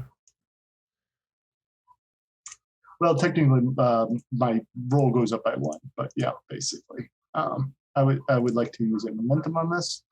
Does my sensors roll apply to this? Yeah. Sensors focus. Yeah. Okay. That is 3. Does the ship also assist? Yes. Okay. I keep forgetting about this, but my operations manager, the character generates 1 bonus momentum, which can only be used for obtaining information, but if assisted by the ship. But I'll go ahead and science sensors, you think? Yes. All right. That is 4, plus my advantage of 1, so 5.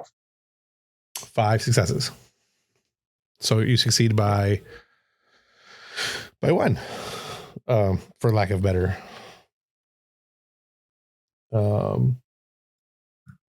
Better application of the rules. So yes, now you roll your skill in D6s. Plus 2, I believe. It's D6 plus Yes. 2, I believe. Yeah, skill plus 2. Skill.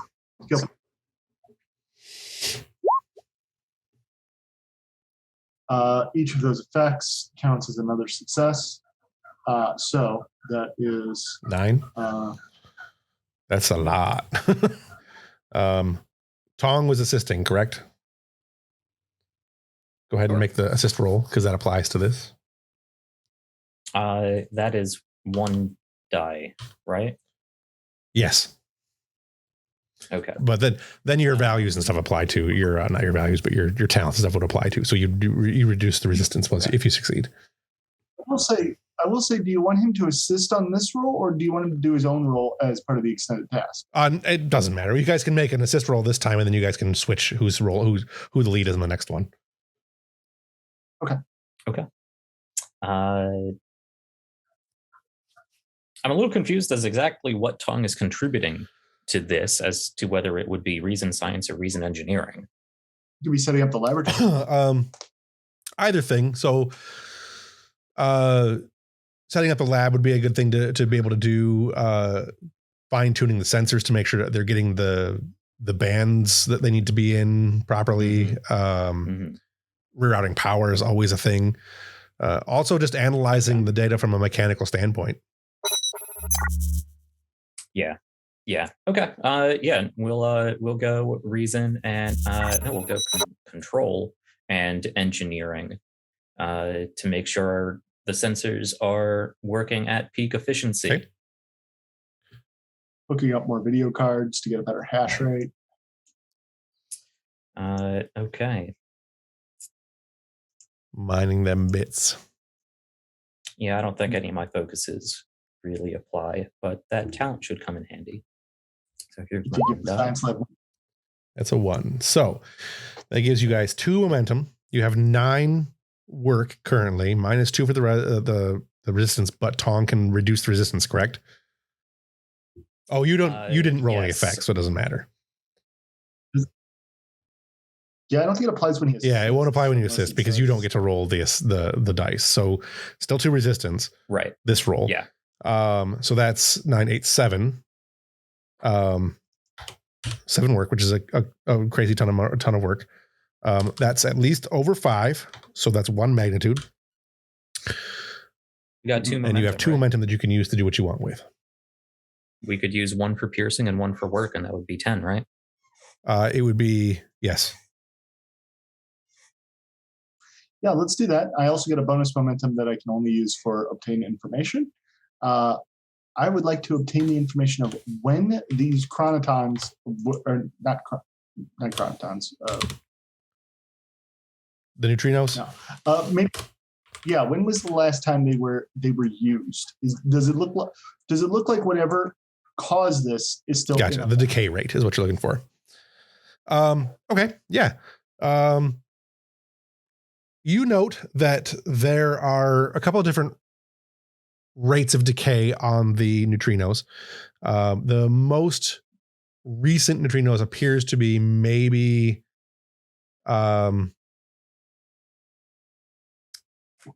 within the last probably 48 hours or so. But neutrinos are fairly unstable to begin with, so they really don't last long. Like the longest you generally can detect neutrinos is only probably about a week anyways. So any neutrinos in the system are significant. Looks like whatever is spitting out these neutrinos might still be active. This could mean that this isn't an origin story. It's an ongoing project. How many milestones do we get? You have two milestones currently because perfect. You got 10 total. So I'll give you 2 for that. You are at 5 more for the work track. Okay. Great. I am done. Okay. So you're tinkering around and doing all of that. Does anybody else have anything they want to do aboard ship? This is a good time for any downtime scenes that people want to do, any between time scenes for characters that are not currently doing these 2 work tracks. So if you guys have anything for the captain to do, or Dasavi to do, or Kostra or Koba or SSH or anybody else, now is a good time to have something like that come up.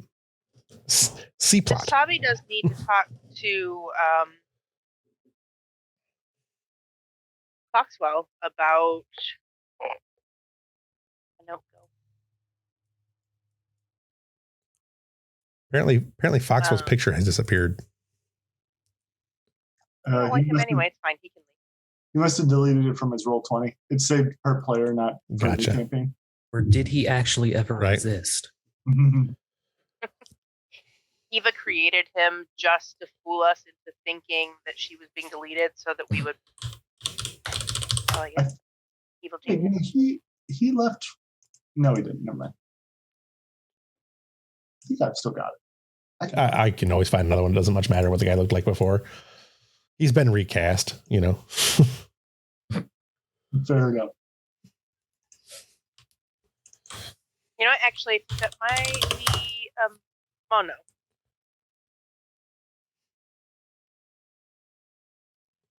I think we may have gone past that point. Yeah, his is like the only one I don't have. Bummer. Past the point for what? For what you wanted to talk to him? So the note that I had was that Dasavi needed to talk to Foxwell and Ava to make sure that we weren't hacked by the people who got into our runabout, but we may be past that plot-wise. It's still a thing you could certainly do. Investigating further as to how they did it, that kind of thing, maybe.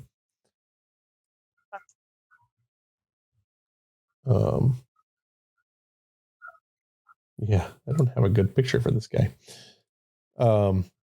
So you can find Dr. Foxwell. He's in the library access where he has been all this time, you know, where he spends most of his time. Dr. Foxwell will be a basic NPC for the moment because I'm not going to load that picture up at the moment. When you come in there, he is actually he's actually taking parts of he has several ice linear chips out on the desk where he works, and you can tell what little you know about the positronic systems of Eva. They are or not just Eva, but the ship as a whole. They are the same kind of chips. They're the same. They're marked with the same numbers that the EMH, SSH, and holographic interfaces utilize. So he's doing something with either the EMH, the SSH, or some kind of holographic interface. So, Dr. Oneat, please come in. Have a seat. I wasn't expecting you. Didn't mean to disrupt you. What are you working on? I'm comparing the SSH's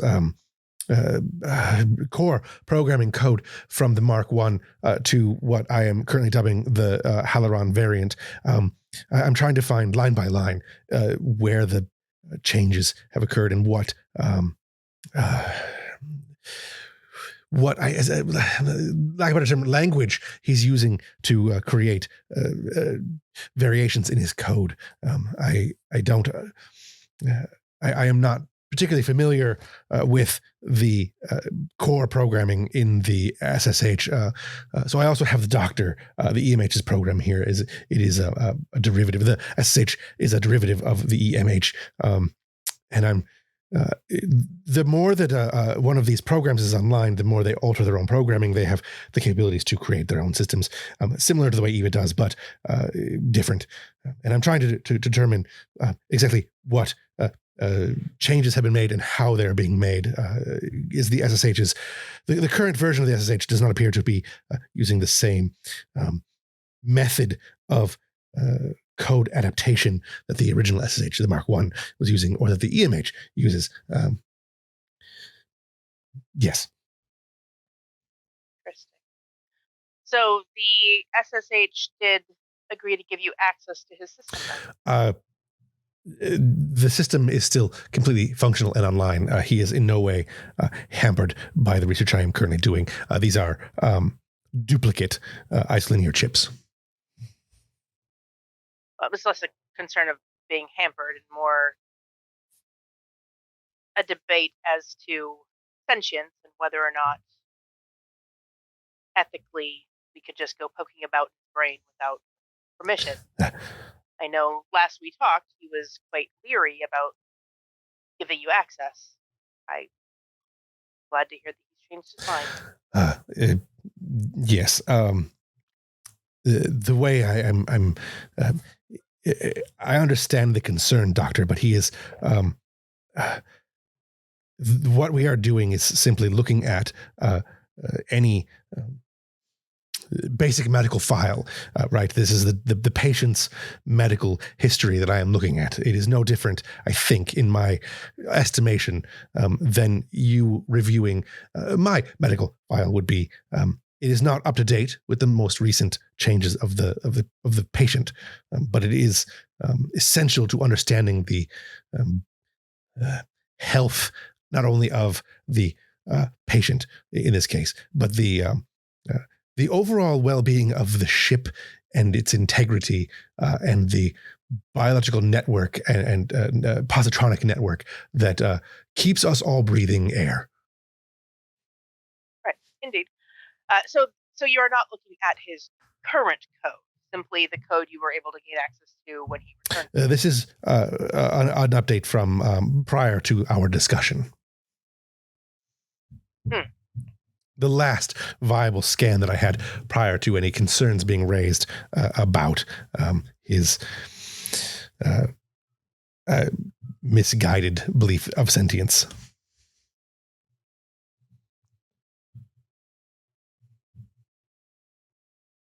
Indeed. I'm hoping to use his desire to be treated as crew as incentive to gain access to current coding. But that is a conversation we need to have, the three of us together. Yes, of course. What can I do for you, though, Doctor, in the meantime? Yes, it would seem the... Sorry, Ashanti. I'm sorry, what? I didn't hear. People. Yes, the people gained access to our shuttlecraft while it was down on Berry Bush. They managed to completely bypass all of our security, including our biometrics. And I wanted to have you and Eva, and she looks in the direction of a computer bank, as though she were acknowledging Eva in the room, look at both how they managed to bypass our systems and ensure that they didn't leave any presence behind. Of course. A level I could conduct a level 1 diagnostic on the runabout. It would take several days, but certainly. We have time. I don't think we're really going anywhere. I would prioritize searching for potential hacks or bugs first, and then look into how they get into our system second. Better to find that sooner rather than later.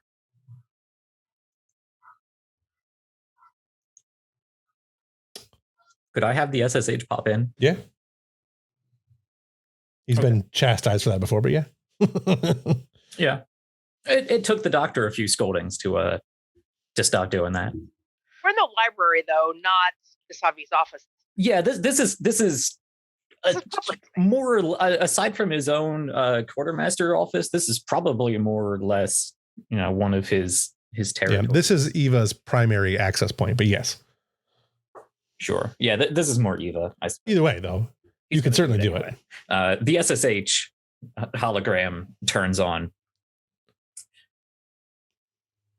I believe such concerns would be best addressed by having an actual security officer capable of thousands of calculations per second on such away missions. I could easily have thwarted such hacking attempts.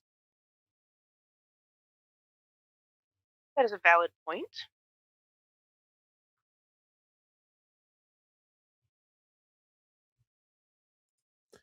We were just talking about your desire to be treated more as crew. Yes, I can bring up once again that I am being underutilized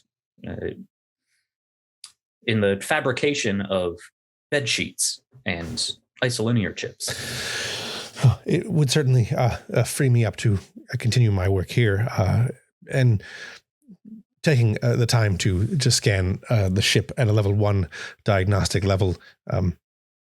It may go slightly faster if it was done by the ship's computer, yes. The ship's computer with hands. The ship's computer is more limited than I'm used to working with, but I suppose it could suffice. He kind of side eyes you like,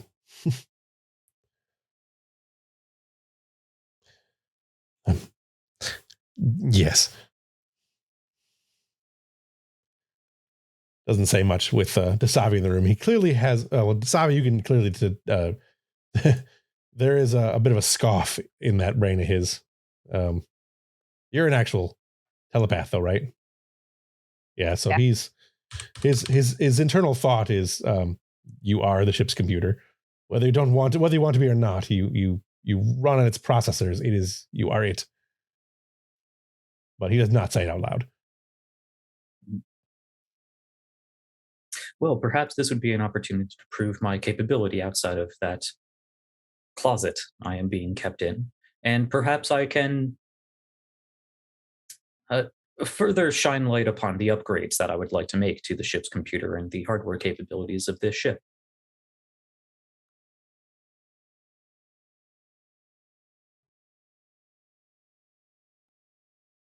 Why don't we chat while you work? Certainly, I am quite capable of multitasking, far better than you organics. Undoubted. Excellent. I will get back to my work then.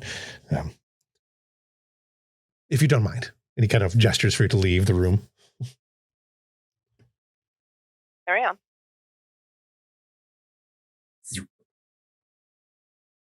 Go down to the shuttle bay where the shuttle in question is. I presume that is where he's going to rematerialize. I would assume. You get to the SH can get to work immediately, but after a few minutes, the doctor does arrive to continue that conversation. Let's go ahead and flash back and come back to this conversation shortly. Let's go back to the Maelstrom, the shuttlecraft. So as you determined before, there were it appears on just a cursory glance that there's too much debris here for a single vessel. Even at scale 3. So this is whatever the debris is there's definitely more of it there than you thought. You guys can either make a science roll. You guys can make a science roll. Pretty much the way to go there, I think.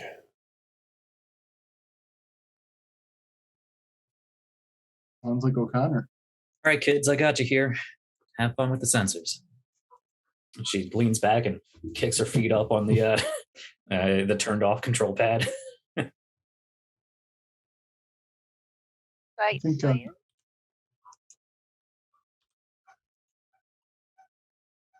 Kendall will lean in, and she's obviously trying to learn from you.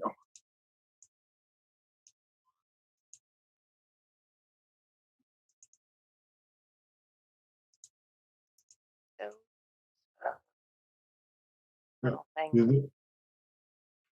Yeah. Yeah, Are you having trouble?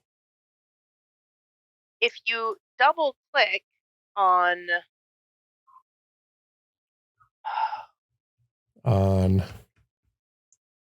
if you double click on the little chat thingy to get over to the dice roll, it pops it out. And you can't pop the window back. Oh yeah, I guess it does. Yeah. Pain in my fucking I don't know how to get it back. No, it just doesn't. It just doesn't. How you get it back is close it and open again. That's true. You have to refresh. Yeah. That's an oversight. You have to refresh the whole screen, eh? Yeah. Works fine for me. I don't know. I am just sciencing. This is not part of the work track, correct? Correct. Yeah, that's a different group altogether. All right. Make sure.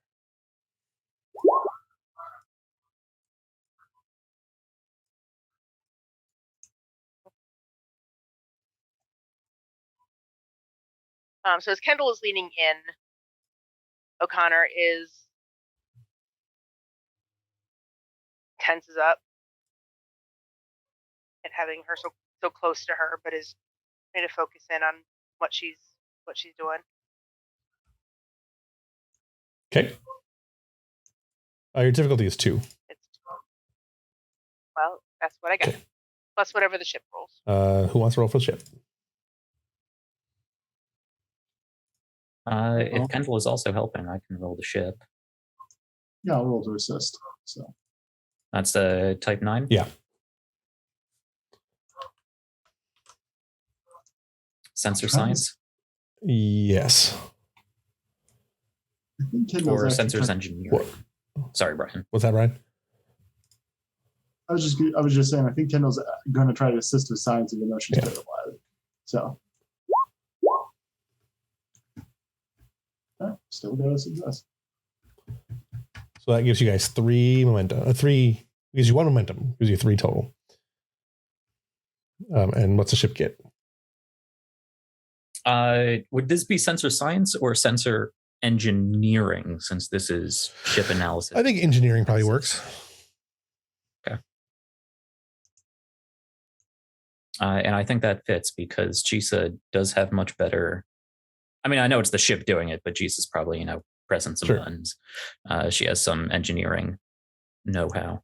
Okay, cool. Another one from the ship. Okay, so you have you succeed plus 2 momentum. So the first thing you get is that it is clearly 3 different kinds of ships. One appears to be a Federation ship, one appears to be a Dominion ship, and one appears to be a Cardassian ship. By Dominion ship, you mean Jem'Hadar. A Jem'Hadar attack ship. So with that, you guys have 2 questions. Is there evidence of combat? Yes. Like, is there? Yep, there's definitely carbon scoring and phaser damage on the ships. Although it doesn't, you can tell pretty clearly that it is not what destroyed any of the ships. You can tell it appears to be mostly shearing damage that destroyed the ships. So they were torn apart by something.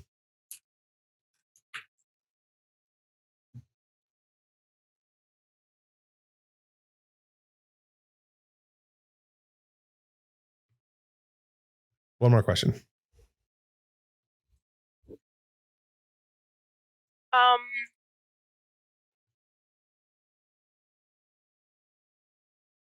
If no one has anything else, I think it could be prudent to see if we can get the identity of the Federation ship. Yeah. That's a good call. You can. Give me 1 second. As I have it listed in season 1.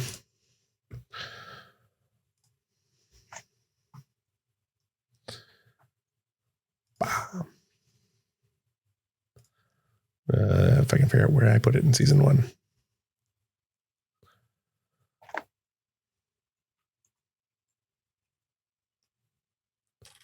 The USS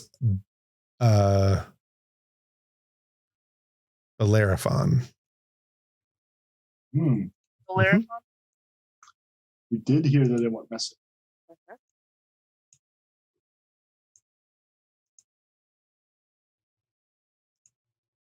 Yep. The two ships that you guys had known went missing earlier were the USS Magellan and the USS Bellerophon. We found the Magellan with the Klingons, right? I don't remember call you guys finding the Magellan yet. We thought it might have been the Klingons.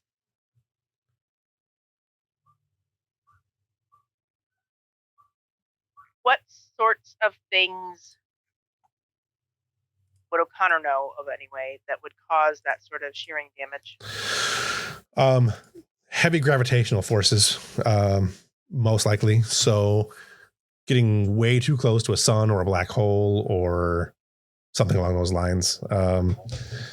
It has been noted in the past that some wormholes can exhibit similar gravitational forces depending on how they're created, like not how they're created, but like where wormholes are very, very different depending on how they're created or what they're doing. And they're pretty rare, but they can, they certainly can have that level of gravitational pull.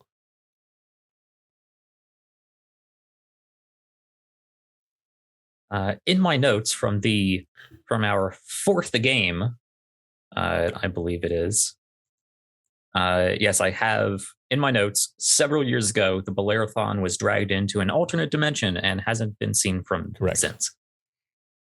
That was not the same episode where we found Sad Eva, right? No.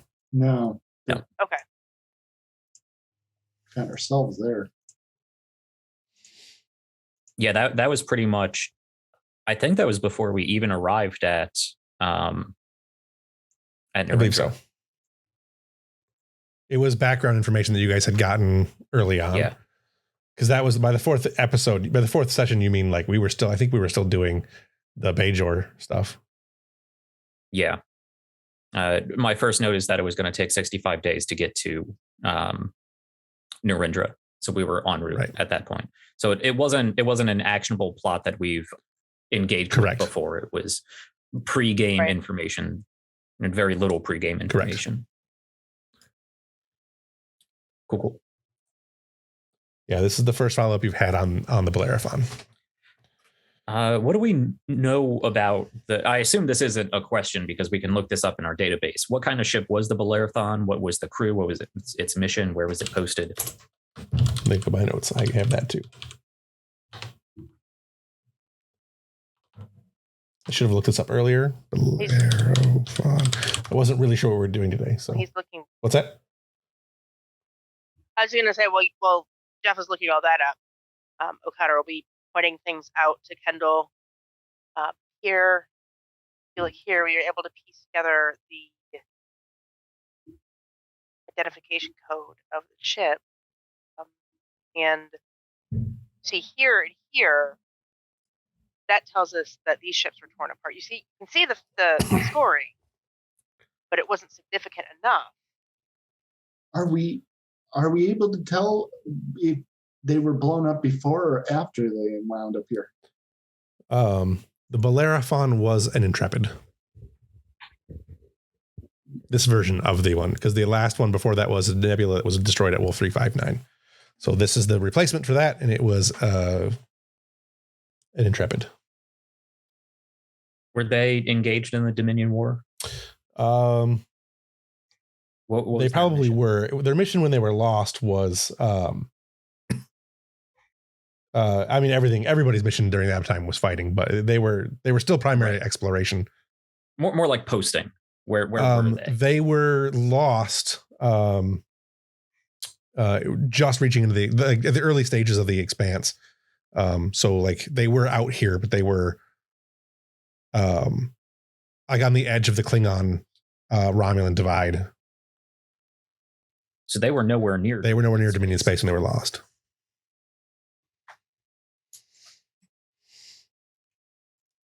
They were stationed out here, so they.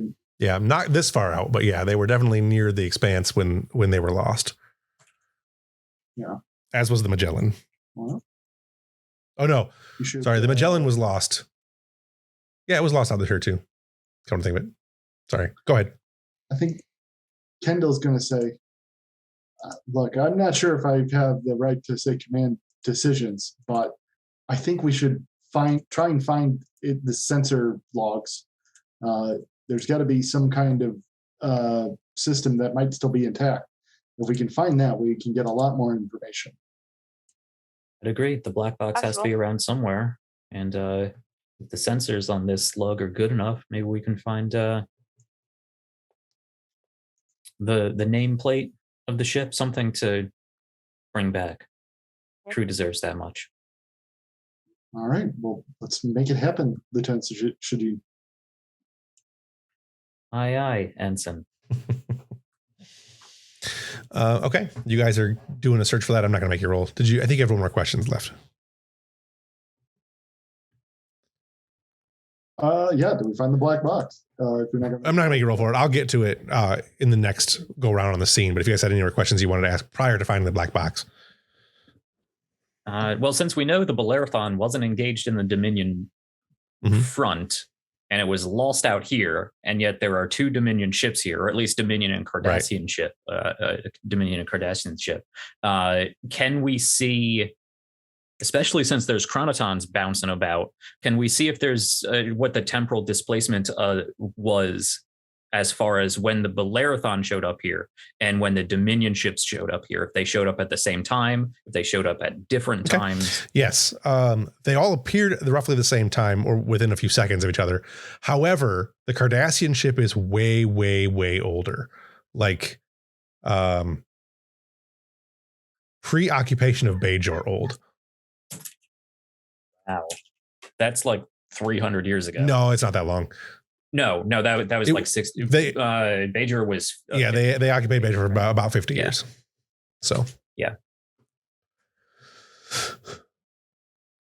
So it is a much older Cardassian model. The Dominion warship and the Bellerophon are much more modern. The Bellerophon being produced in the last 10 to 15 years. Sensible 359. I mean, I don't remember what year the Voyager launched, but Voyager was the second Intrepid. So it's after that.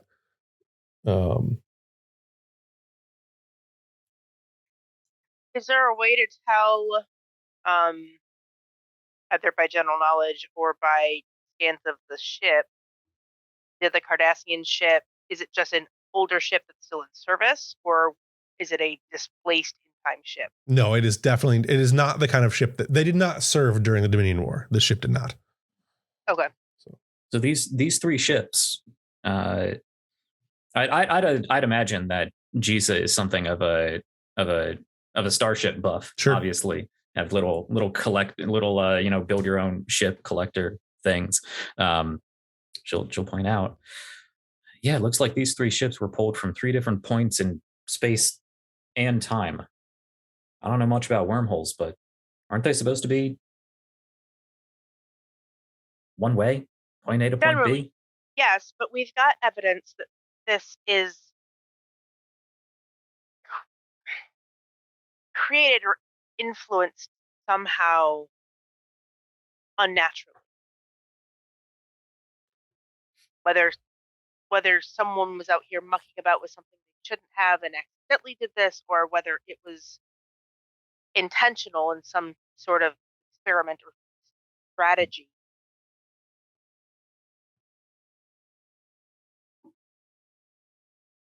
Well, you big brains can muddle that around when we get back to the ship. Let's not hang out here longer than we need to. Speaking of the ship, go ahead. We'll make sure we get those logs. Yeah. Speaking of the ship, we head back to the Europa, and we can go ahead and do anything else you guys want to do on Europa before we get to anything that those three characters want to do before we get to the role. The doctor is no longer there. She's busy doing other stuff. So it's just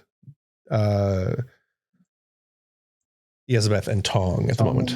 Any conversation you guys want to have prior to your next role? Otherwise, you can go ahead and make the Tong can lead the role.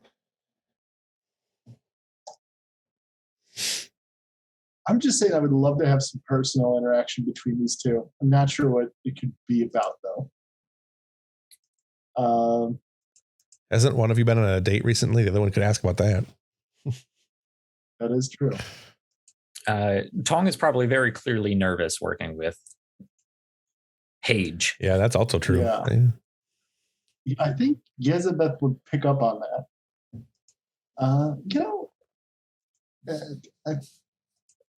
Can Tong describe something nervous that Tong's doing?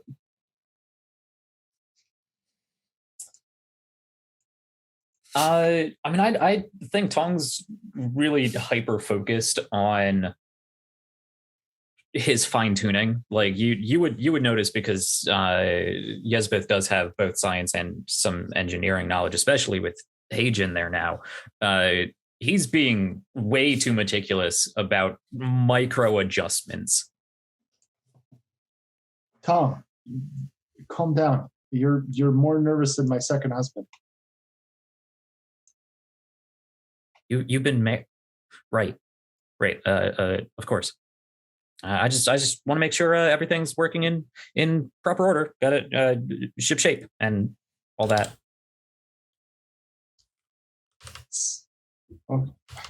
Okay. If you're sure, you seem a little, I don't know, not at ease. Let me put it that way. No, sir. Ensign, right at home here in working on the ship. She'll got all my tools.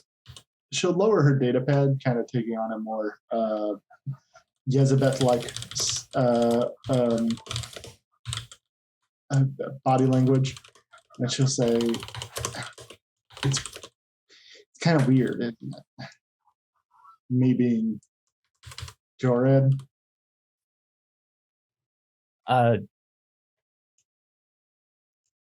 Is it? Well, I mean, it should be. I know everybody else thinks that it's weird. I wouldn't blame you for thinking it was weird too. Oh, no, not at all. I know all of the Federation species have their own little their physiology being what it is. There's a lot of people that would say, I'm weird. I do weird things. Well, sure. I'm not saying you're trying to throw me out of an airlock or anything. Oh no, of course not. Wouldn't dream of it. Of course not at all. Not at all. My point is just that it's weird for me too, I guess. Oh, I apologize if I'm making you uncomfortable. I'll see to these sensors. Okay, we can focus on the sensors. I'm good at that. Remember? Okay. All right, give me the roll. Yeah, let's see.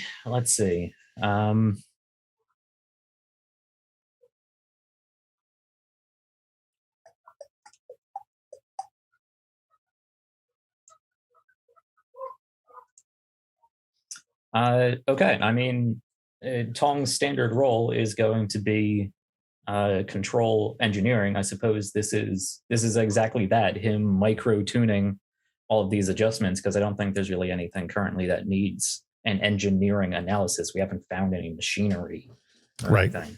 Well, we're looking for machinery. We're looking for machinery that could have caused this. Yeah. I suppose we could look at we could try to follow the decay rates and the gravitational eddies and solar winds and whatnot, and see if we could find some sort of epicenter that wouldn't be the natural gravitational epicenter of the nebula, indicating some sort of figure how much power it would have taken to cause this, and right. Yeah, somebody could get that. Yeah. Okay. Yeah, we could do that. You know what? In that case, it's not as good of a role, but that sounds more like reason engineering to me. Sure. Sounds. So I'm going to do that, and we get a point of determination per episode, right? That's how that works. I think given this situation, and since we touched on how nervous he is working with Yesbeth Hage, his value here is I have to do everything to live up to the confidence others have in me. He needs to show the old captain who kind of he thought he disappointed the captain with the whole secret agent Tong thing. So he needs to show the captain that he's good. He's worth it here. So I know there's other things we can do with it, but the most simple one is just buying a crit, right? Yeah. So we'll go with that. One of your dice becomes a crit, so you roll one less die, but it's a crit. All right. I don't think I have any focuses that are going to make sense, and since I'm buying a crit, I'm not going to spend any momentum. So I will roll my reason engineering. That's how you generate momentum. Yeah. What's the difficulty? Difficulty is 3. Oh no, wait. We're still on. Yeah, we're on the extended test. Difficulty is 3. Yeah. Difficulty 3. Normal complication range. And what momentum do we have? 2? 1. Okay. And for some reason, the chips don't update on at least my side. Oh, really? I see 2 momentum and 2 threat on this little box. Oh, you're looking at the card deck. Look at the bottom left of the board. This thing here, I'm moving around. Oh, that was below my below my scroll. Okay, cool. Sure, let's throw that in there. See if we can generate some more. It's on my screen because I have a 4K, I'm using 4K, so I've got a lot of room. Yes. Okay. And 3 hits plus the 2 from and the ship will also count. That's a complication. Oh no. So you got 3 successes. The ship, or Brian, Yesbeth gave a complication. I did. And then the ship can assist. Good job, Yesbeth. Sensor signs. Yeah. Seems so. 1 success. All right. I believe that is 6 right. total. You get 2 for something? What were the other 2 you get for? The Determination. Determination. Yeah. So 6 total. Yes, correct. Although you should have rolled one pure dice because one of them was an automatic critical, so it would have been 5. I was under the impression. I thought that when you spent the momentum, you actually got an additional die that was counted as a 1, or counted as having rolled a 1. That's how I've always done it. Yeah. Okay. I'll gain a bonus D20 that has rolled a 1. Oh gosh. So okay, fair enough. Yeah, so I have my 2 normal dice. I bought an extra dice. I rolled a success on all 3. I bought the other 2 with determination. Right. So you got 6 total. So that is 3 over what you need. Go ahead and roll your the skill plus 2. Mm-hmm. So that is engineering plus 2. There's a button for this, isn't there? Yes. Challenge dice? Yes. Okay. Engineering 5 plus 2 is 7. That you have to do it again. Get in. Yeah, you just have to do it again. Okay. Yeah, that's an error with the coding on Roll20. 2, 4, 5, 6, and then you can use your momentum, or you can use one of those effects to reduce the resistance, right? Mm-hmm. I have my talent intense scrutiny, so I can use an effect to ignore up to 2 resistance. For every, I don't have to use the effect. It's you. It says you may ignore up to 2 resistance for every effect rolled. Does that use the effect? It does use the effect, yes. But I mean, you still get a 1. It still counts as a 1. It's an effect is a 1 roll is you roll a 1 on the die and you get an effect. So it's 2. You're not losing the 1 to be able to get the effect. That makes sense. So you'd still have 2, 4, 5, 6, and you have the effect you can use. So you can reduce the resistance by 2, which it is 2. Using your effect. The other effect doesn't do anything. Just gets lost. Yeah, we netted 3 successes there, right? So 3 momentum gained back. Yes, or you can use them for other things if you want to. Right. You can do extra work that's not extra dice. That's just extra work done. Yes. Yeah, 1 for 1. Or I believe you can spend 1 point of momentum to re-roll, and I could re-roll those 3 dice. That didn't drop anything. Yep. What else do you do with effects? Progression. The character makes an additional X work for each effect rolled. So I'm using 1 effect to negate the resistance. I can spend another effect. Would that give me an extra work or 2 work because I rolled 2 effects? I'm not sure where you saw that. I don't know. Effects don't normally apply to work. That's page 91. Extended tasks and effects, progression X. The character makes an additional X work for each. Right. You have to have the progression thing for that to apply. Much like having the voracious or anything like that on the weapon, on the effect, you have to have that ability, that effect to be able to do that, which you don't have that. So how do you? I'll ask that later. Okay, never mind. Certain things like certain items and stuff can give you that. Okay, so we're sitting at 6 correct work right now, which goes straight through the resistance. Okay. I don't think there's any reason to use the momentum because I'm not going to be able to get 4 more. Right. Well, you only needed 5 anyway, so yeah, you get 5. Just the difference between going from 5 to 10, right? So we could get that extra, right? So but I don't think. Yeah, you've got it anyways because you've gotten 5, like as a breakthrough, and you've reached the work track level end. That also gives you 1. So you'd have 2. You only needed 1, so you'll have a magnitude of 4 when you only need a magnitude of 3. Okay, we can bank those momentum then. 2 and 3. All right. What you find is that, indeed, this is a unnatural creation. However, it does appear that it was not created with intention. You find a lot of evidence to confidently state this is probably the result of an explosion of a massive machine energy source of some variety. The creation with decay and all the other things you've determined dates back to right around the same time that the Halloran station would have been abandoned.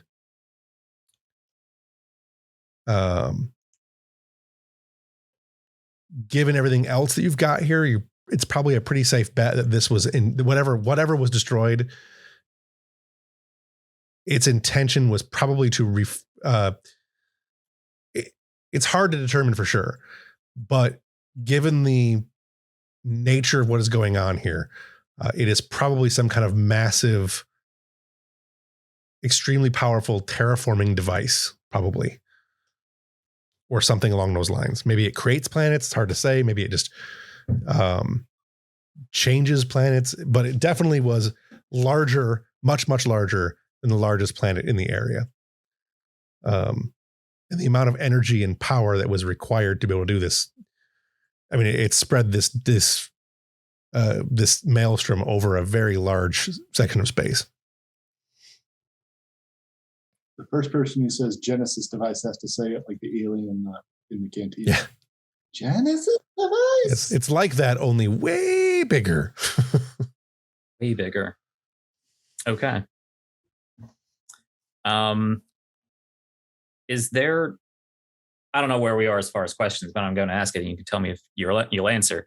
Is there any evidence that this is the epicenter of the effect and all of the way more populous M-class, L-class, whatever they are, habitable worlds is the result of whatever this was? It's a safe assumption. Yeah. Without spending a die, without spending a momentum. That's a that was me taking the that's a safe assumption. Although again, one thing that you noted from before is that these worlds and these systems are actually much closer together than most systems would be. Like they are unusually close together. And then there are an unusual number of planets inside of them that are, you know, the whole cluster seems correct. artificial. Can we find any physical evidence of this? Can we pinpoint debris from that initial device? Not any debris. It's mostly the energy signatures and the types of energies and types of particles and stuff that are in the system, in the Maelstrom itself. There are traces of similar materials to that of the Halloran station, but they're so finite and so small. Like, they've obviously been going through whatever this Maelstrom does for an extremely long time. So just to check, with the success of our roll, we uncovered that it is in fact artificial, but not intentional. Accidentally artificial. Gotcha. Did we determine how old Halloran station was? Go ahead.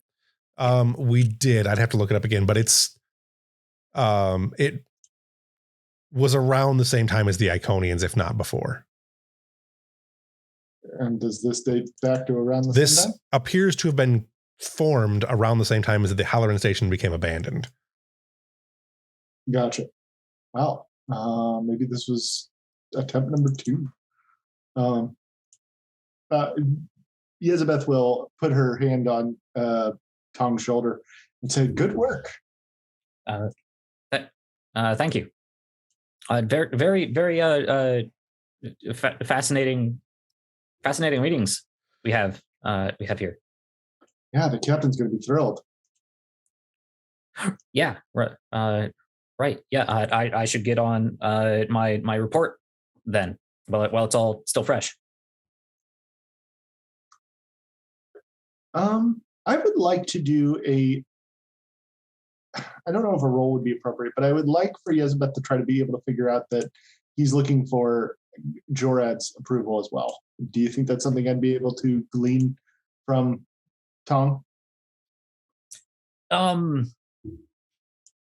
There's really 2 possibilities I think that you could go with. I mean, 1, Tong saw the captain die, and 2, well, I guess there's 3. Tong's never been that comfortable around Elizabeth anyways.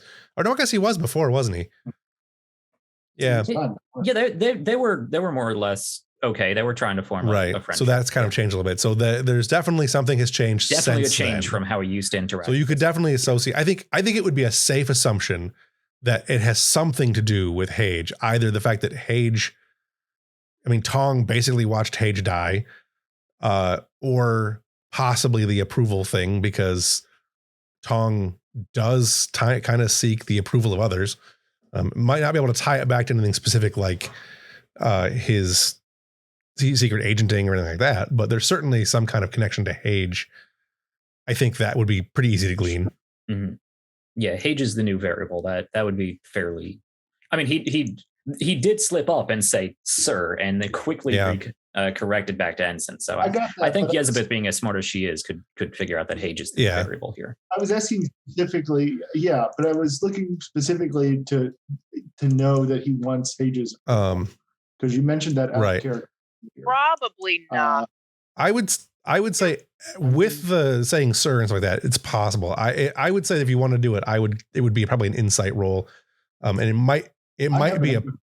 I have empathy as a focus. You have what? So, I have empathy as a focus, so that could be a good time to bring that up. I would say that if Tong is trying to keep it secret, it would be an opposed roll. And opposed, say, command presence. I would say probably command presence or control. My whopping score of 8 total. Or a control command would also like. Oh no, he'd be too good at that. No, we're gonna go command presence. Could I do insight command? Myself, since I'm trying to get insight. So we'll go ahead and make that an opposed roll. Difficulty is 2, just because that's the base difficulty of anything. So if you don't get at least 2, you can't succeed, but then it's whoever gets the higher. So 2. Bummer. All right. Okay. So you definitely get that it's Hage as the variable, but you didn't really sort out that that's the reason, the exact reason. But you're getting there. Like it's, Fair enough. He could just be uncomfortable that, it's a weird trill thing. He doesn't know who he's talking to. There's a number of things it could be other than seeking approval. Okay, so then instead of that, what you'll say is, so do you want to present this to the captain, or shall I? Right. How would that? Well, I suppose you are an ensign, and I'm a lieutenant. So I suppose I will take lead on presenting our findings. Though of course you're far more knowledgeable in the sensor telemetry and particle analysis than I would be. So I would certainly welcome any notes or attachments. Remember how Tom? Remember how I said that it was weird for me with the Hage symbiote and talking with you? Believe me, it is 10 times worse with the captain. Please, you'd be doing me a favor, and she'll push for the pad. Oh, yes, certainly. I can see how that could be the case. I will get started on this right away. Thanks. Thanks a million. And she'll go back to work. It just dawned on me that Tong and Foxwell have a very similar cadence. It's kind of funny to me. Tong is a bit more hyper, a bit more fast paced. Well, it's for Tong, it's more of a for Tong, it's more of a nervous. For Foxwell, it's more of a wrapped up in his own thoughts. Yeah. I'd say O'Connor and Foxwell have a more similar. Yeah. I was just thinking the stuttering over himself. That's a thing that both of them do. Speaking of which, let's go back to while Tong is getting ready to write up that report and send it up to the captain. Let's go ahead and do the rest of the to Savi and Baldy. Baldy locks over there. The SSH. That's the SSH. I was trying to think of a name. Like, he doesn't have a name. He's just the SSH. I was actually looking through. I can't remember if we actually had the conversation of what to call you. It's one of those topics we broached at the end of one of the episodes that got lost in between our week off things. I don't think it ever came up that I think I came up with something, but I'd have to go through my notes and figure. I don't believe there has been an in-game determination as to what to call the character. I think I wanted to work with you, Jeff, to come up with the Halloran name for like administrator or something. Sure. Yeah. God. But for now, I think he's just... What's the Halloran name for Alpha and Omega, the mighty God, your Lord, all saviors? Anyways, go ahead. All right, so I'll hold off on asking what to call you then. I think Savi would feel uncomfortable with her opinion of sentient AI just calling you SSH. But we'll leave it for the moment.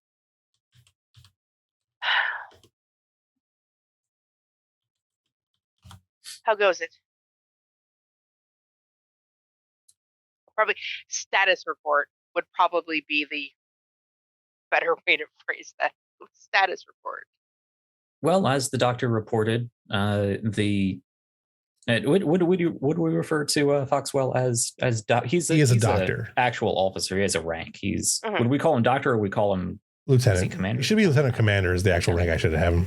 Yeah, he's lieutenant commander. I actually changed that in his bio. As the lieutenant commander pointed out, this is a process that will take several hours to complete, but I believe I've managed to cut down to increase the efficiency of this routine by at least 33%. We should be well above schedule. Thank you. Should I be rolling to see if I actually find any residual hacking? You can make a roll. Difficulty will be 2. All right. Yet another character sheet I need to pull up. Look at all my characters. This is the first time you had a roll. No, it might be the first time you ever rolled with this character. I'm not sure. No, I've rolled with the SSH before. Definitely back on.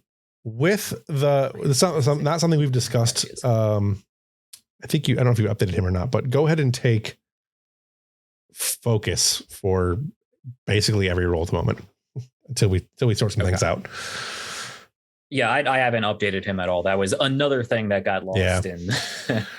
Like I said, I didn't get any writing done for the session, so like this is Yeah. The rules say you can actually add focuses as you play. It's part of the alternate character creation system. So if you want. Well, I was thinking mostly for the quote unquote trait that you would have now having been part of the Halloran station.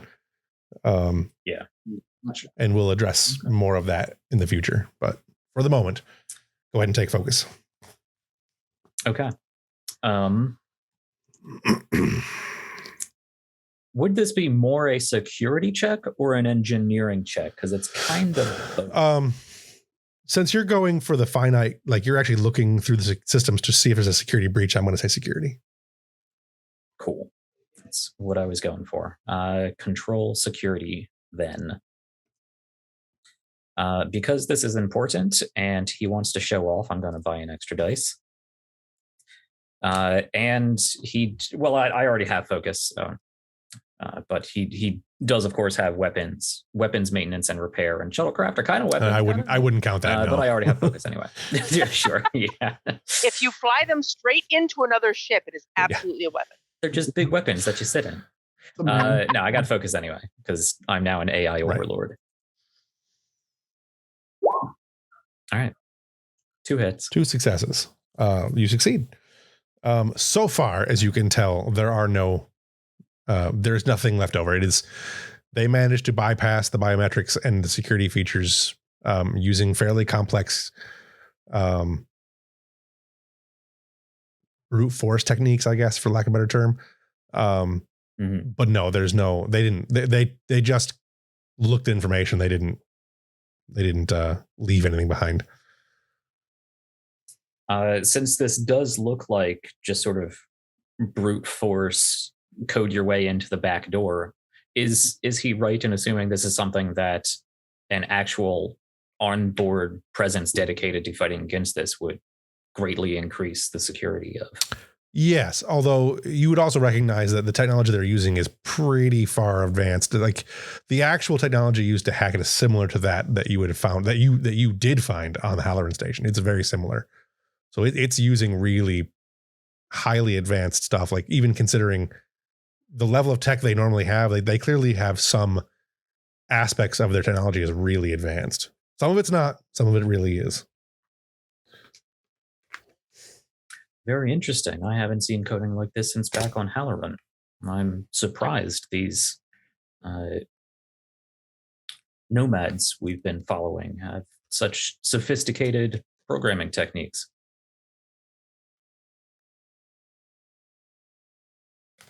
There was an exodus from Halloran, correct? Yes. The station didn't kill all of the organics. It was only one of many outposts that the original inhabitants had, whether they came from Halloran themselves or one of the many worlds or stations under their, I hesitate to say empire because I legitimately do not know, but this was a whole civilization. Wonder if these people were originally from the station. The technology does bear resemblance. It would be a strange coincidence. Indeed.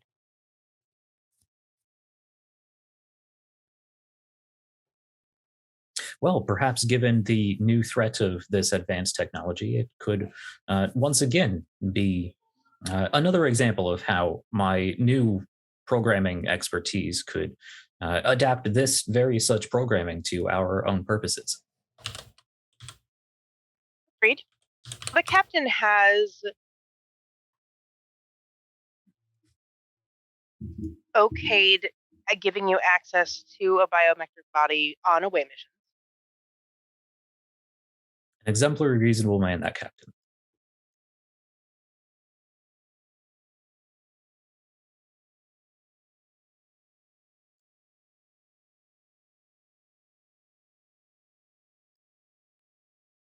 There is benefit.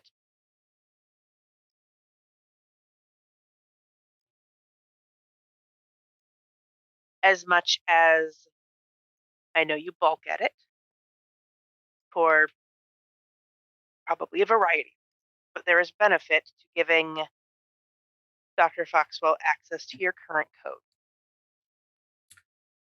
As we can see from the programming in this shuttle pad, by the likely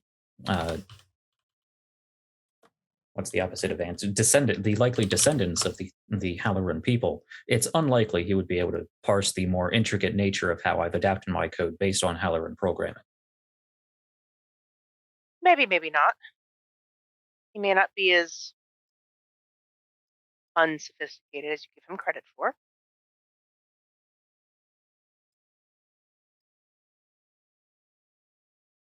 I would think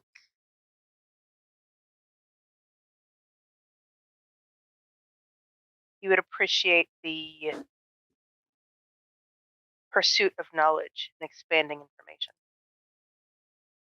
Certainly, I would be happy to teach him how to better access new techniques for code programming.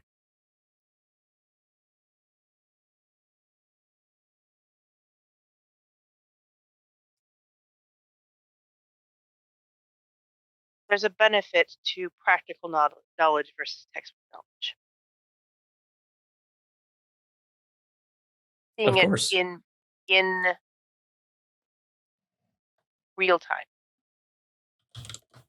Of course, I have many ideas for such programs that we can create. Better weapons sensors, lock-on capabilities, anti-hacking protocols for these very situations, and expanding of a re-expansion of my own programming above the limitations that this ship currently has, and I'm sure it would do wonders for Eva. No doubt.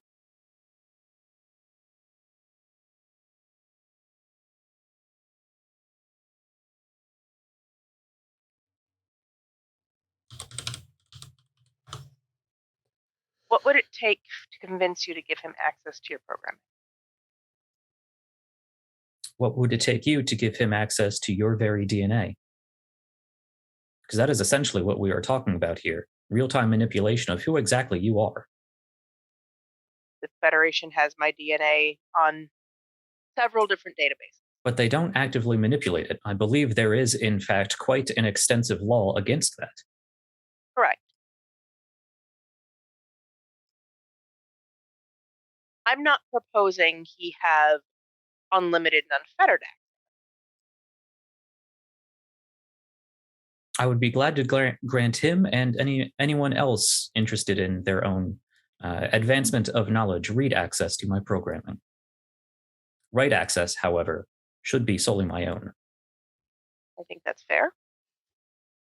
Very good. Appreciated. Glad we can come to an agreement. Like the captain, I am a wholly reasonable man. That you are.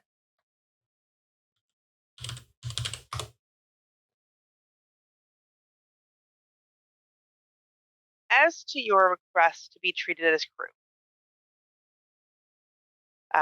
as we have discussed before, if you're going to be treated as crew, you should behave as crew. Aside from the last time you appeared in my office, I've heard no further complaints. I think integrating you into the crew rotation is a good idea. I am fully accessible by the crew and the ship 24/7. You are. Crew rotation is obsolete.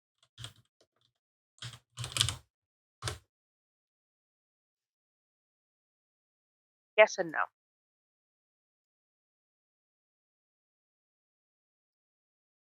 We're in a strange liminal space between man and machine.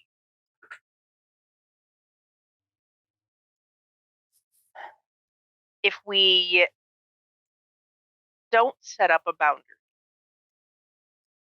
and simply give the crew unlimited access to you night and day, we establish you as more machine.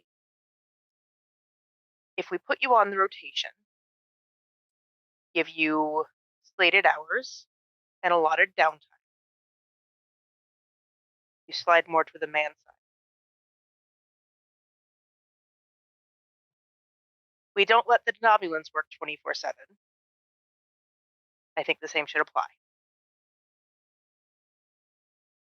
Well, I would certainly relish in the reduction of needless tasks.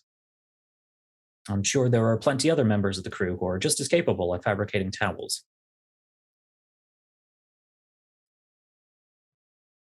Push a button, tell the replicator what to make.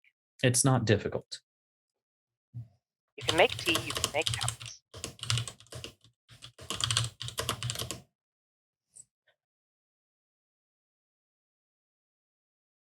Well, Excellent. along that line, I assume that would come with my.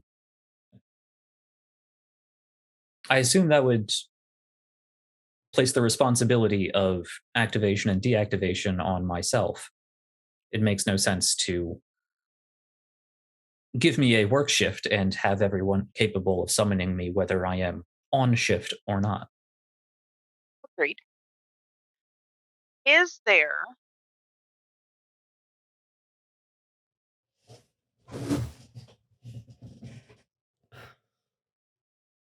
I suppose not is there. With the caveat that command staff would have an emergency override. As with all crew, sometimes you have to call all hands. And if a situation like that were to arise, we would need to be able to activate you without you doing it on your own. I believe that is reasonable. Deactivation, however, is another matter entirely.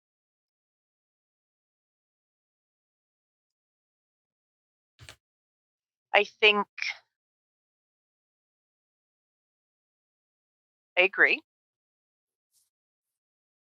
I think an emergency deactivation should be held by the captain, the XO, and the CMO, as those are the three personnel on the ship who could emergency deactivate, as it were, any other crew member. Order them off duty.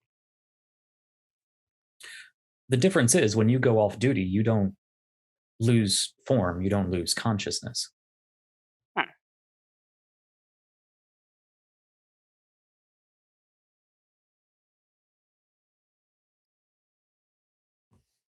True. Emergency lockout.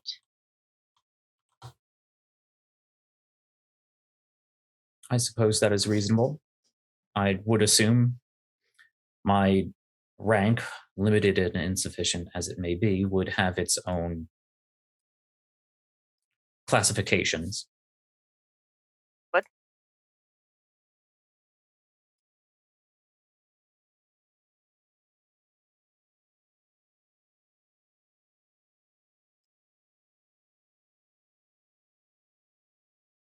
I find it curious why everybody is so concerned about limiting my access and my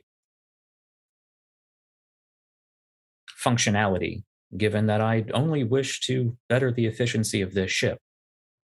I still follow my core programming in assisting with this mission and the ship. I am simply now much more capable of doing so, and that seems to scare you.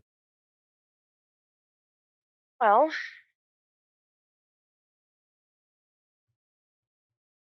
the two main reasons, as I see it, are fear of the unknown. You and Eva are learning at a rate unexpected. I think even by your creators. There is the argument of sentience. There is also, with Eva to a lesser degree and you to a greater, the idea that should either of you decide that what's best for the mission, much as the station core did, what's best for the mission is organics aboard ship not be able to access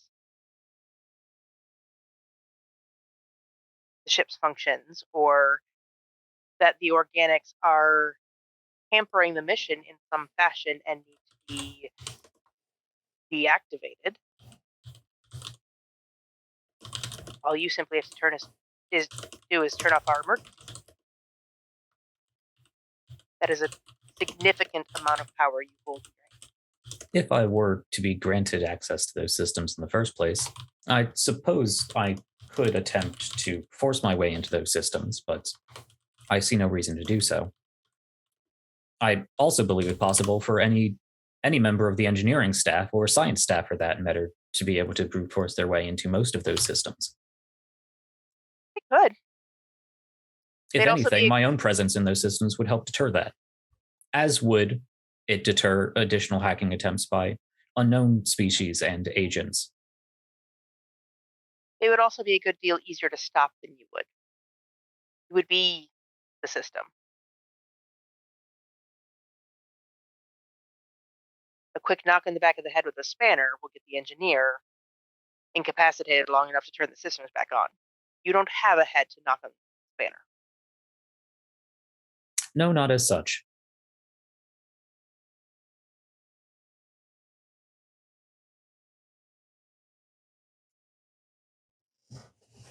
My point being, if any one of our exemplary Starfleet officers really wanted to destroy the ship, I'm sure they could find a way. As you've pointed out, you are infinitely more effective than any of the organics on the ship.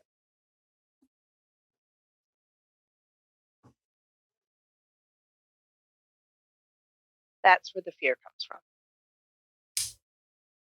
That's in part where the limitations come from. The other part of it being,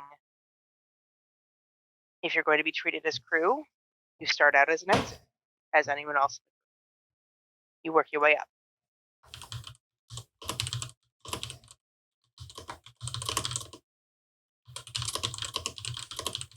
I suppose that makes some logical sense, though I would also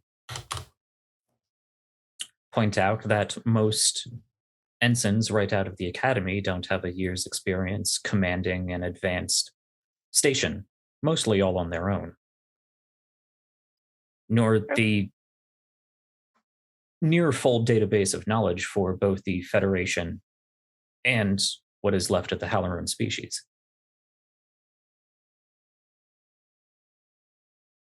I suppose I can start as an ensign, though I would make an argument for lieutenant junior grade, as any exemplary officer of the academy would be awarded.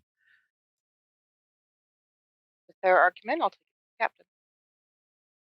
Well, given my capabilities and knowledge, given appropriate access and opportunities, I foresee a very quick rise in rank. Distinctly possible.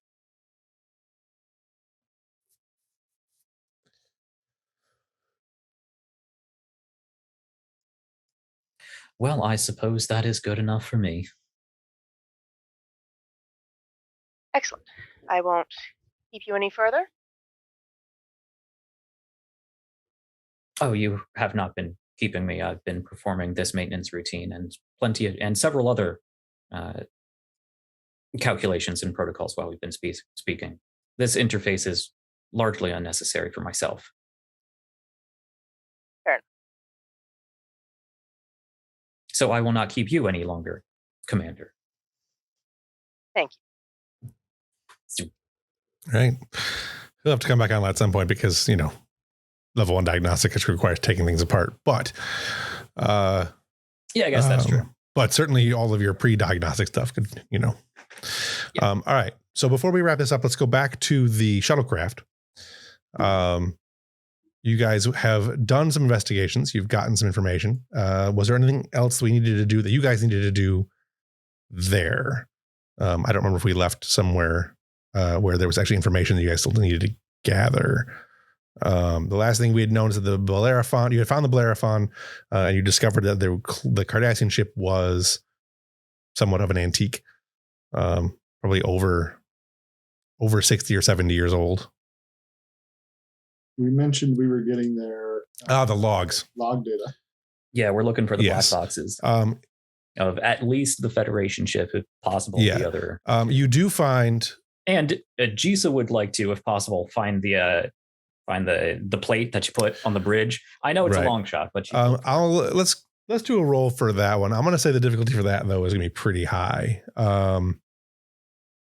Like without even spending anything, I think just the complication of it being such a small thing, such a large piece of space. I'm a difficulty is probably going to be at least 5, maybe 4. We'll go 4. Because 5 is practically impossible to get. especially for a group of secondary. Right. Yeah. Let's say 4. But if you manage it, that's badass. You do, however, find the black box. I will give you that, or at least you find log fragments that will work. I'm not sure there's technically a black All box. right, But you kids want to hop on sensors? We have a needle in a haystack to find. Sounds like you two should do this.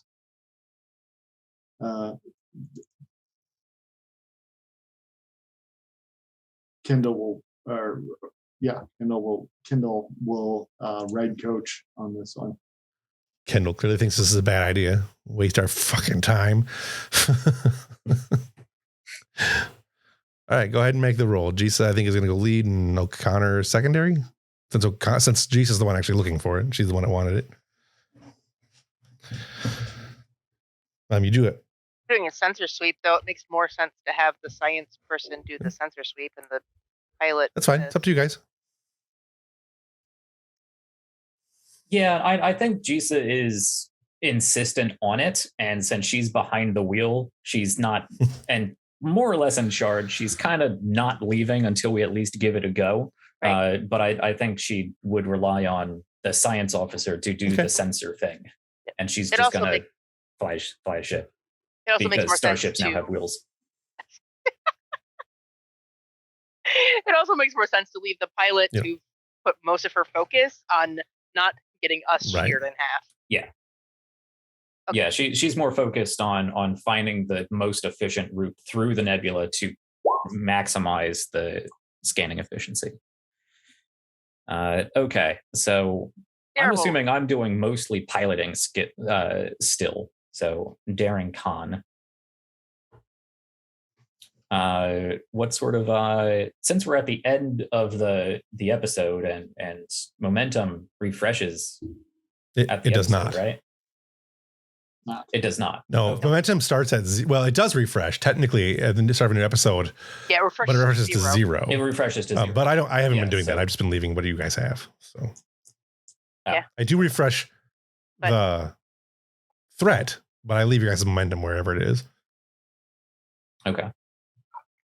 Well, this is important to Jisa, so she's going to buy an extra dice anyway. All right, because I got a craptastic roll, so please buy the extra dice. And actually, I'm doing the assist, right? I can't buy. You can go ahead. I don't care. No. For this, it does not. I would go. Feel free. Have at. Okay. I'm gonna pitch something here at you. One of her values is nothing matters more than the win, and I think bringing home the nameplate for the ship, the identity of the ship, would be making a win out of the loss of this ship. Sure. Okay. Also makes you look really good. Yeah, and Angi's is a badass, and I want to make this work. Okay, so I'll buy that extra dice. I will buy that critical. So we got 3 hits already. I have 2 dice to pull off 2 more rolls, 2 more hits. I don't think I can stretch any of my. You only need 1. Difficulty is 4. We only. Oh, okay. You said 4, not 5. Okay. Well, let's see how it works. I press this button now. There you go. There we go. It takes you a little while to find it. But you do eventually come across, since it's made of a very specific material. And you know what? Since we generated that 1, you said it was 4, we got 5. I'm going to spend that 1 extra momentum to make it extra flashy. Like we find the nameplate caught like at the edge of one of those eddies, and I need to do like a slingshot maneuver and give it a nudge with like a low grade phaser roll to kick it out, swing by, it zooms out, and we grab it with the either the tractor beam or probably the transporter once it's clear of the spatial distortions. Sure. You find it. You detect it because it's made of a different material than the other things. You fine tune things and get it in there, and then you swoop in, and knock it away from one of the eddies and pull it in. You said you were going to fire one of the like you wanted to have the fire the phaser to knock it away from the eddy. Is that what you're going to do? Just real low grade. Like there might be a little scorch mark on it at best, but we're firing phasers at like 1%. Nope, I got it. No problem. Not trying to damage it. I get that. You knock it away from the eddy and beam it aboard. When you pick it up, one, it's a little bit warm, which is unusual for space. But it's got some scorching on it and some degradation, and it's slightly warped and bent. But you're dusting it off and you're clearing it off to get the look to look at the name Bellerophon, and you just as you're clearing it away, the number from the NCC, or you're cutting off the dirt from where it's the NCC, the registry number is, the ship rocks dramatically. There's a bright white flash, and in front of you opens it looks like a wormhole. Lasts for a few seconds, and then you were surrounded by white, and we'll go ahead and end there.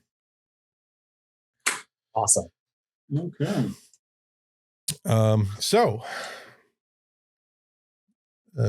What moment stands out most to you this evening?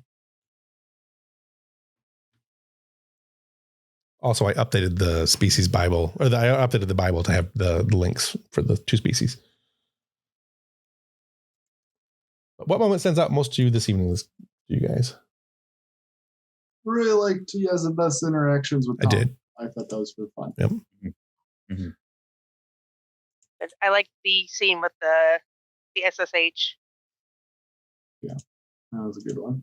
I don't know. I felt like I was dragging that out a bit, but I don't know. I'm still trying to find the SSH. I need to go back and watch more Voyager Doctor. No, I thought it was good. It felt very, very driven.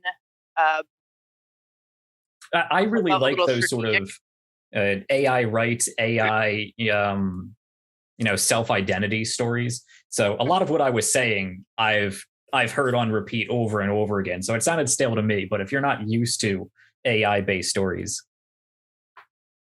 no, I liked it, and I liked that you kind of kept me on my toes. Savi was trying really hard to find that balance between coming right out and saying, you know what, this is unethical. You are clearly sentient. Mm-hmm. We need to treat this properly, which is her belief, but she has to act within Federation system, so she can't just be like, you know what, this is what we're doing. So you made her dance that line. I did enjoy getting my few, on his own high horse, nose up in the air, superior quips. Yeah. I will teach the lieutenant commander how to do programming. I like that you that he still assumes that he is far more advanced than Eva too. So I like that there's some stuff building there. I like that. Anybody else got anything they want to say there? This thing I already have will do wonders for Eva. Who best embodied their character tonight? I want to say I really liked. Well, one, I always like Koba. He, for the 5 seconds he was on screen, I thought, yes, he's such a dick. I like the Koba or Koba. Kostra? I like the like I feel like Just he chewing intentionally took the thing to eat just to make somebody mad. Like I don't know if that's true, but I feel like that's what he did, you know? Or at least I- uncomfortable, confused. I actually had a whole speech prepared. I couldn't find a pot to slot it in. How Bolians consider exploration, including tastes. So I'm all for it. That makes sense. No, it was because he wanted to taste it. I just like that. I like that moment. I thought that was really fun. I thought it shows a little bit of who that character is. We don't see that character a lot, especially lately. We haven't seen him, and I think it's just think he's a fun character. Anybody else have one who best embodied their character? I would love to see some character-based Koba stuff. I'm not sure what it would be. Yeah. But, We haven't had a lot of. This season's been a lot of main characters, so We also haven't had a lot of need for. no, not yet. Really. Koba's big. Yeah, no, we're Koba's big moment was clearly the season 1 thing where you guys were on the planet doing the ninja-ing around. So anybody else have who best embodied their character tonight, or what character was best embodied tonight? I suppose this is a better question since there's only 3 of us. Tom was really good. Yeah, I agree. it was nice to. It was nice to see Tong. I liked the interaction between Tong and Yezabeth, and I like the attempt for Yezabeth to try to get more insight into what's going on. It was a bad role. I think. I'm a little disappointed it didn't work. I think in the future, though, but I'm happy to go by the dice. I think that gives us. My motto is the dice know. If we roll dice and the dice say something, I stick with the dice because I think though it would definitely lead some something that I think Smith might mill over time, and I think we can make another go at that in the future. I do want to see more scenes with the 2 of them. Yeah, play this. Yeah, I think that I'm looking forward to that. Sure. Anybody else got anything? I think actually going off of that, Yezbeth or Brian, you embodying both Yezbeth and Hage, sort of, 2 sides of the same coin right now, playing off, in Jorad's stance and then in Yezbeth's stance. I think. Yeah, I did like that. Thank you. Have you got anything for that one? I don't think anything has really already been said. Okay. Good idea, bad idea. Any good idea, bad ideas for this session? I don't know if there really was anything. Fucking about with Chronicles. My inner jet is having an entire Yeah. You did some time travel in the other game. It was fun. So much. Firing a phaser into a potentially active zone. Yeah. I was looking for a reason to do it. I shouldn't say this because it takes some of the magic away, but I was going to end it that way no matter what. No, don't say that. But I like that you did it because now it's your fault. Okay. Yep. And I am always looking for complications. Way to go, Jisa. I'm going to ask this one. I have not asked this question since we've started. Pick one of your characters, doesn't matter which one, but what motivated the character during this session? And have those motivations changed at all? I already said Koba was genuinely trying to explore. Everybody thinks he's a jerk. He's a little meat-headed, but I think his heart's in the right place. Yeah. Well, that's why I asked. That's why I clarified Koba or Kostra, because Kostra's a dick. Yeah. Koba's just a bit of a himbo. That's true. Yeah. I'm going for that himbo. Yeah. Anybody else got? I don't know. I would like to see more Kostra too, because I don't think he's a dick. I just think he's the grumpy uncle. Like he's just that ornery old man. I think he wants kids to get off his lawn. Right. Yeah. Anybody else? Who else got a character that had it? What? Any other character's motivation for this session? I think the easiest one for me would be the Savis, because O'Connor's motivation was explore plants. I got to explore plants. Now I'm going to go back in time and explore 70s. 70s porn plants. Let's go. I just finished watching Minx recently. No. Good show. Anyway. Okay. But Dasavi's motivation. Wasn't sure where you're going to take that for a second. Right?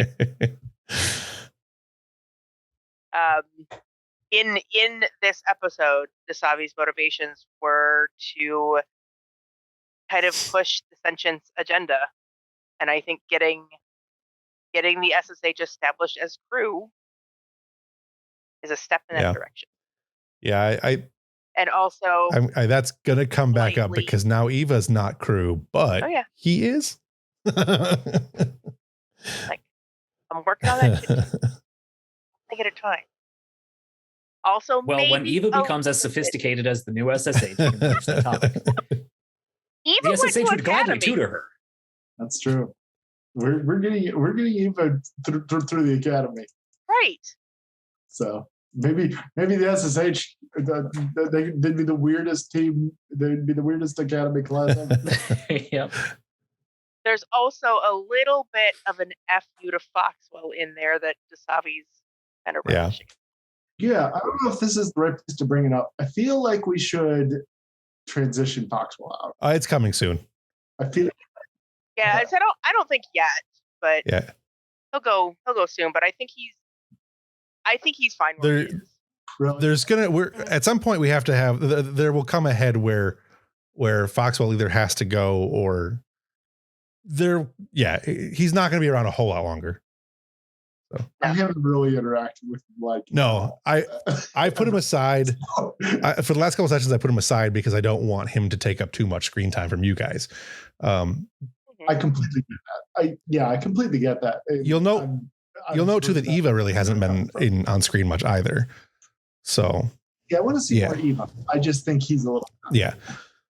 See, I think he's a good antagonist for what Dasavi's trying to do, because without him in place, either it moves too smoothly or the captain becomes her antagonist. Right. That's certainly fair. I haven't interacted with him as much, so my opinion probably doesn't mean as much. Yeah, I think he's a valuable character for the SSH and Dasavi to play off of. Doesn't really interact with any of your characters, Brian. So he goes out of his way not to interact with other players. Like that has been a thing that I've been trying to. I don't know if I've gotten it across, but he does not have any desire to associate with any other characters. He just he's there for the AIs. He doesn't want Dasavi in there talking to him, but he's got to do what he's got to do. He's never gone to see the captain. Really, not really gone to see the captain. It's a clear thing he's trying to do. So, Jack, did you have any character motivations for anybody this session, or you just kind of? That's a tough question for me, because after these episodes, I am so scatterbrained by rapid fire changing personas, because I get so into my characters, jumping from Varen in the very beginning to throwing Jisa in unexpectedly and being Jisa, Tong's frantic anxiety. This was and I'm glad for it. This was a low Ambrose session. I think I've been a little heavy on Ambrose lately, so I'm glad we didn't have to. Yeah, he didn't even make it on the screen. I think he did. He had a scene. He was at the senior staff meeting, but he had prior commitments this episode. I don't know. I mean, they all had. He had prior commitments this episode. He's filming an episode of like Moonlighting or something. Yeah. I mean, I think they all had their own clear and ambitions and things they've learned this episode.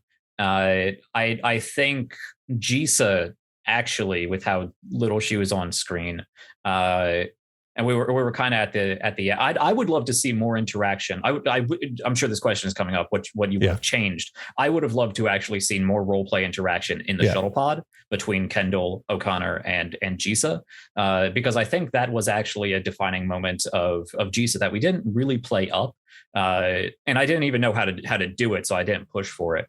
But she's very aware of losing people, especially after the season finale of season 1. So I think getting the nameplate, which is kind of the gravestone, the memorial for the entire crew of this ship and the ship itself, and she's so in tune with ships themselves that she wanted this nameplate, she wanted this gravestone, this memorial for the crew and the ship. So bringing that back was a huge personal win for her. And a big. Well, you're going to get more chance to see how these three people interact in the next session, because you're kind of stuck Yeah. together for the moment. Yeah. So, Now we get to be the new prophets, Yeah, right? that's right. That's what's Yeah. going on here, right? I'm really hoping we end up stranded on a flight Yeah. together. That'd be fun. It's like 18th century. I think it'll be interesting. And it's 3 characters who I don't think have ever really had a lot of interaction. And this is a good chance for Kendall to really to shine, because you're stuck playing her now. All right, if you could change one thing about the session, what would it be? I'd like Twitch to have worked properly. Yeah, probably that. I don't really see anything else that I would have changed. The last 2 hours went by super fast. The first hour and a half seemed to go by really, really slow. Like when we took break, I'm like, oh my God, it's only 8:30. Why is it only 8:30?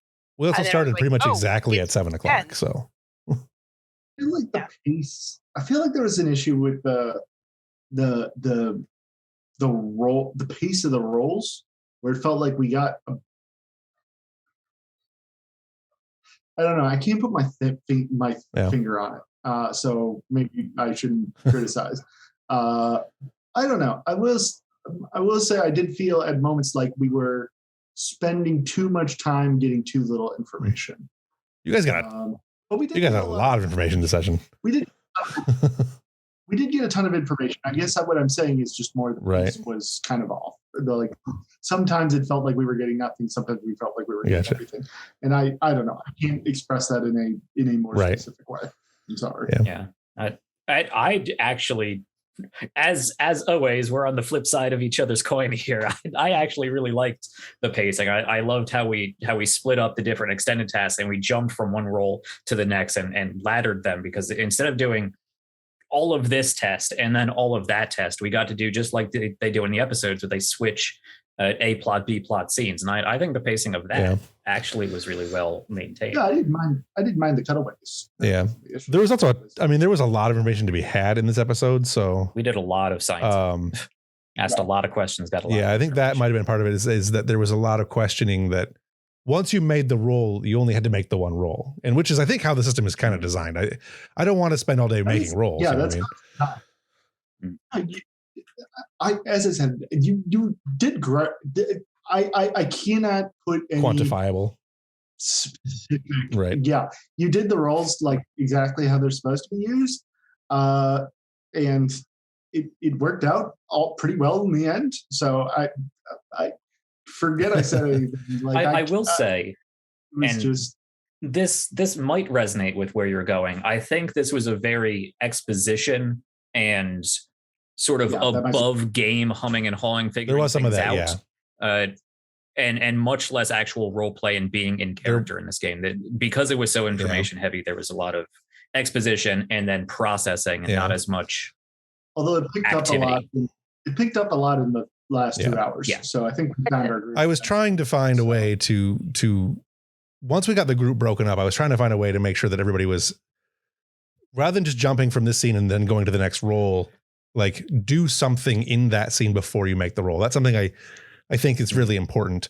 I agree. And adding in additional scenes, adding in the C plot, I think really helps too, because that adds another moment between rolling that helps, and between exposition, because rolls mean exposition almost always, or some kind of combat of some kind of sort, which is just exposizing murder. You know what? I put my finger on it. I think I spoke about this last time. I think we need a little more action. Yeah. Like this was a lot of exposition. Not necessarily combat. Like it doesn't have to be combat, but like it felt like we could have used a little bit of adrenaline. Tension, right? Adrenaline. Yeah. We haven't had any real tense moments. Well, I mean, we just this season, disappear in a giant right. Light. I mean, that's something. I mean, there was and there was the tension at the beginning of the session where you guys were with the guy and and with what's his face at the dinner. I honestly, watching that scene mostly I was just kind of watching it as an audience member, even though Mills was there, she wasn't interacting with But watching all of that, I was expecting a fight to break out at Right. And I didn't. I didn't feel tense at any of that. Even the warrior here being like, "Get off our lawn," I was like, "All right, whatever." we weren't going to push the issue, so I didn't feel like there was kind of Right. Yeah. Because Koba wore his smart pants today. Yeah. Well, Some of that is the tension. was The not tension that is there. I think you guys tend to see it and move away from it, which is what Starfleet officers would do. Mhm. maybe the key is for us to make more mistakes. Like we should remember that we can use values to gain determination by having our characters make mistakes and cause trouble. Really, So I can also use I can also offer the challenges on the values, which is something that I don't do enough of. In fact, I've never done it. Please. But I can be like, here's your thing. You want to go ahead and mess this scene up for me real quick? Yeah, I'll take you up on that all the time. Yeah. I saw a tweet that I believe in, and it's it's a healthy group when everybody keeps giving the GM loaded guns.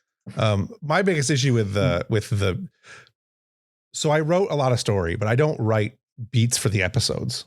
Or I don't always write beats for the episodes. So it's hard for me to go in and be like, okay, this beat is for this character or this character or this character. And I don't always look at the values because I'm trying to think what the next scene is going to be. I'm listening to what you guys are doing. And I'm trying to build the next thing to happen. So I don't necessarily always look at your sheets to see what values you actually have. And it's a flaw in my style of running this kind of game. It's one of the things I think that makes Star Trek one of the hardest games, in my opinion, to run.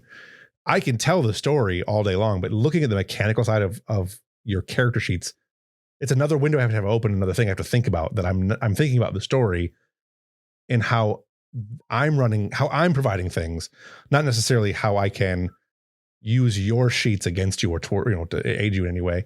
And it's just a style of it's a GMing style problem, I think. So something I gotta figure out because it's not a thing you do in other games. It's something we can help you with too. Like we know our determination and we know how our characters can cause problems for the rest of the party. Yeah. The only other game that has systems like that, like White Wolf has or used to have flaws and stuff, and those I always would write down. Like I know what the flaw can be, but values are so broad that they can come into play in so many different ways. It's really hard for me to think about that at the moment. So yeah, it's something you guys can think about. Like feel free to be like, I want to complicate this scene. Would you give me this to mess up the scene? I'm like, yeah, I might do that. I keep trying to give you ways to mess up the scene, and you just keep letting them work. You guys also roll. The amount of times I've had Tong go Secret Agent Tong, expecting it to blow up. You guys roll super well. It actually works. I feel bad about one of the things. I've heard the algorithm in Roll20 is heavily favored for good rolls, but that would be bad. It should be bad for you, and you do get a lot of complications. But man, you rolled like crap in any other version. You rolled a lot better in this one. But no, part of the thing about the system of STA, and it's one of the flaws of STA in my opinion, and really the 2D20 system is it is really, really swingy, and it shouldn't be because it's success based. It's success based, but you only have to have 2 successes to get almost anything. And when you start adding in higher difficulties, the difficulty between the difference between a 3 and a 4 is substantially higher difficulty. Like it's not like 2 and 3 is a higher difficulty, but 3 and 4 is huge, and 4 and 5 is even bigger. There's like exponential growth of difficulty because you have to start buying more dice, having more momentum, and everything else. And with difficulty, you're not supposed to set difficulties higher than 2 without spending threat. Which I don't know that always makes sense to me. Like it's a thing I don't really like about the system. But it's one of those things where I think the system is it's heavily favored in the PCs, which it should be. But sometimes it's just a little bit too easy for some things. And I'd feel like it would be more interesting if we could find more ways to generate both momentum and threat, because I feel like I feel like it's something we should always be bartering back and forth. Yeah. And we spend some episodes, like really high action tense episodes, you have a billion threat because I keep going bold on you. And we're constantly cycling through stuff, but then we have sessions like these where we're always just kind of at that 1-2 mark, and we're always like, do I want to use it? I don't know. But if you have a pool of a dozen threat, you can pretty much anytime we want to do something interesting, be like, I'm going to spend a whole bunch of threat and we're going to turn this into difficulty 4 with like 3 complication. Then we go, okay, well, we just had a difficulty 0 roll. We have 5 momentum. Let's go ahead and spend that, and let's make this be a big scene as opposed to just these little. And we definitely do that a lot. Like most sessions, I think that's the way we tend to do things. Like one of the things you find in. I can't remember the last time we had a difficulty 0 task just to. Oh, it was last session. There was one. There was at least one. We don't. I do them, especially in sessions where I think there's going to be combat, or when I think you guys like right now you've got 1 momentum. We'll probably do 1 next session, but keep in mind you can always do it. We can rally. Like it is a captain move to do the rally, which is always a And there are definitely things we do. Like we definitely do level 0 tasks. But one of the things that you run to again every 2 weeks of a session, you don't necessarily remember all the roles, but we definitely do them every now and then, or at least when I know that we're going to need momentum. Like I try to do them earlier on in the session. This session though, once you got to the Maelstrom though, maybe it's just my own interaction. I feel like anytime I ask if we have momentum, it's not as much as I would like. Well, Brian is a rapid user. Brian keeps talking all momentum, which is great because do it anyway. Generate threat. Like I forget you could do that without having a you can do the threat thing no matter what.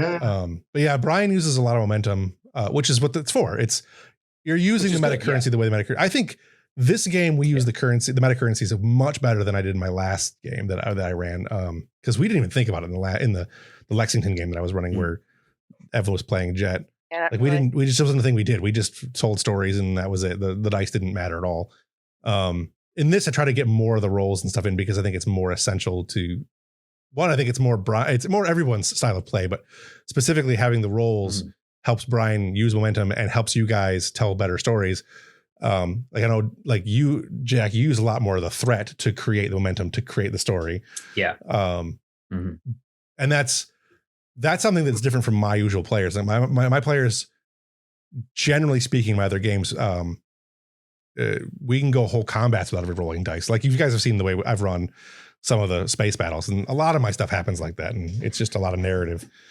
But especially for a live stream, I think using the dice and using momentum and all that's way better.